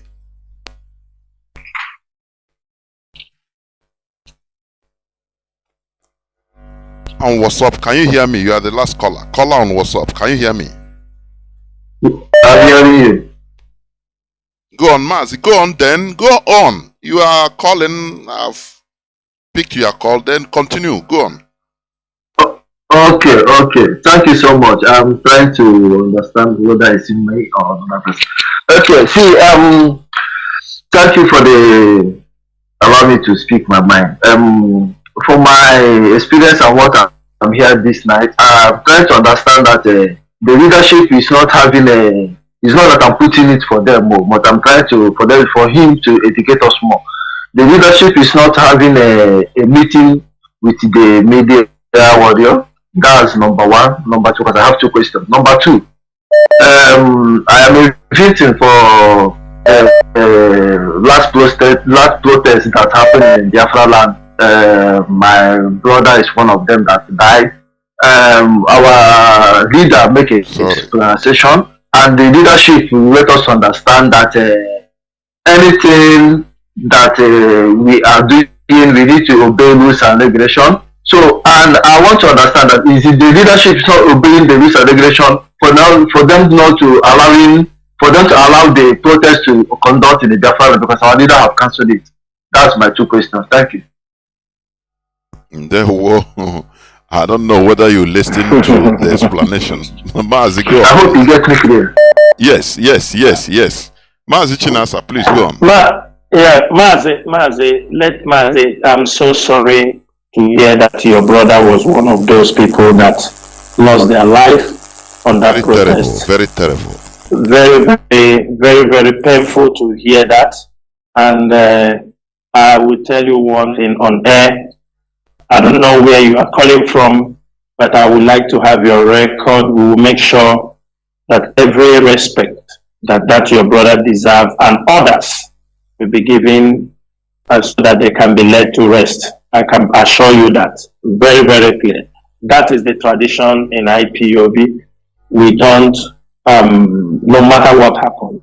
But I want to also make it clear for you that I don't want you to, whatever I will say here, I don't want you to put any blame on your brother who have died for the struggle or feel pained more than the one you have felt. My brother, in a very simple way, the IPOB leadership did not authorize the protest that happened. We were not we banned protest before election in Biafra land. That was exactly what happened. And I don't want, and those who are behind the protest, they have some questions, they have some queries to answer. And I can tell you that, yes, the people that protested, they didn't protest in bad faith. They wanted to protest. They said everywhere and they want to do something so that people will know that people are also have not forgotten Nnamdi Kanu. Everything have time, everything have strategy. There is a time you will do the protest, it won't give the desired result. That is exactly what happened. Number two, you asked about the people for the leadership if they are not having meeting with the media people. We do. There is somebody in charge of the media, Mazi Chinasa, and I can tell you these issues, he have addressed it. He has spoken to people, but that is one thing our people normally do. When the devil wants to knock, he starts coming. Pride will come in. They won't understand the danger. They won't know where they are going. They will not think how those people ego have come in. When you say it's enough, they won't listen to that. I can tell you the leadership. Mazi is the head of the media, and this report have gotten to his table. And I'm sure he has contacted those who are involved and asked them to put a break on all these things. We will continue to make sure we bring sanity to the house. That is one thing I have to tell you. We are dealing with human beings and not animals. Very difficult set of people. That's why I talk about faith. People can fight and die for their faith. Like we take Biafra as our religion, some people also take their religion just the same way. Mazi, I think this is where we are going to switch off the phones. Otherwise, we continue. You know, we say 5 calls, but I think I've taken either 7 calls now, please. So you have to continue towards making your closing remarks so that we can proceed to closing the program. There, Mazi. Okay, Mazi Chinasa, thank you so much. Biafrans and all lovers of freedom, we have come to the end of this program. But before we part up from this radio program this evening, I want to give you people a message of hope, message of encouragement that we should not back down at this 11th hour. We have fought for over 10 years for the restoration of Biafra, this generation of Biafra, this IPOB. We fought in 2015, we fought in 2016, 17, 18, 19, till this moment, and we continue fighting. For some, this fight is not making sense for them, but for many, we have come a very long way. And for the fact that we are not ready to jeopardize this struggle because Mazi Nnamdi Kanu is in detention and the Biafra is not yet restored, but we are seeing the signs that Biafra is very close. We do not want things that will bring disorganization inside this movement. We do not want things that will bring crisis inside this movement. And in the couple of weeks from now, a couple of weeks ago, we have realized that the issue of religion has become something that is taking us away from where and what we are doing. Based on the powers given to me by Mazi Chinasa, the head of the Directorate of State, I am announcing to this evening that from today henceforth, the Saturday program on the religious issues is hereby suspended for now, and that particular timing will be used for program for the return of our people every Saturday. Until this tension is down, we will be able to find out a more convenient time to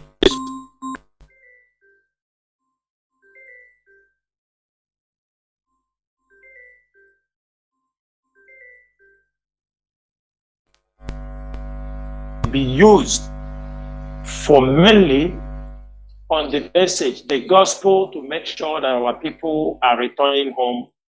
And it doesn't stop, but it will be a special program. We try to talk to people to make sure that that particular religion will not drift us from what we are doing. But the steps we have taken, still some people are not. Therefore, it doesn't mean that people cannot talk about issue, anything they have concern, but that particular program, we are keeping it old, and they use that slot to talk about the return of our people. And also, you know you are an IPOB media personnel, that you are engaging in speaking about religion, fighting one another, religion. Remember, you are not doing the struggle any good. We ask you this night to desist. That if you feel you don't want to respect the rules and regulation of this movement, you do not want to belong to this group because of religion issue, please suddenly put your resignation, or the leadership will take a drastic step towards your activities. To this end, Biafrans, I call every one of you to remain resolute, remain strong. We are in a battle that a lot of sacrifice is needed. A lot of strength, time, mind, emotional torture. All these things will be sacrificed for freedom. Many of us, families are devastated. businesses are shattered, dreams that we had have been kept on hold because all of us are fighting for the restoration of Biafra. And no dream will be bigger than the restoring our own nation called Biafra. Therefore, Biafrans and all the lovers of freedom, from this evening, I have heard all I have said and the information given by the leadership based on religion. From tomorrow, we are not going to take it lightly. This is an announcement. It has been made. For those who did not hear it, please cut off this particular part and hand over to them. We do not want religious discussions that are bringing more division in what we are doing. It is a tool of division and we will not allow it to happen. The family, when we say IPOB, one family, we mean it. And we will not like religion to come and divide this lovely family. Therefore, my friends and all the lovers of freedom, may Chukwu bless every one of you for keeping up this night to listen to this program. It's unfortunate we do not have more time for question and answers, but in our next program, we will even make it more open for question and interactive program. Once again, my name is Mazi Chinasa Nworu. Mazi Chinasa Nworu, serve the indigenous people of Biafra as a member of the Directorate of State, and I come from Obingwa Isenaba province. Ndewo no mo Chineke.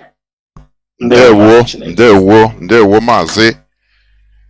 Biafrans and lovers of freedom, this is where we are going to end. Many people are still calling, but tomorrow is another day, please. As we say, as I said, 5 calls, and I have taken more than 5 calls anyway. So we continue. Biafra is our religion. Biafra is who we are, is our identity. Therefore, from me, Mazi Jonathan, from here, it is simply good evening.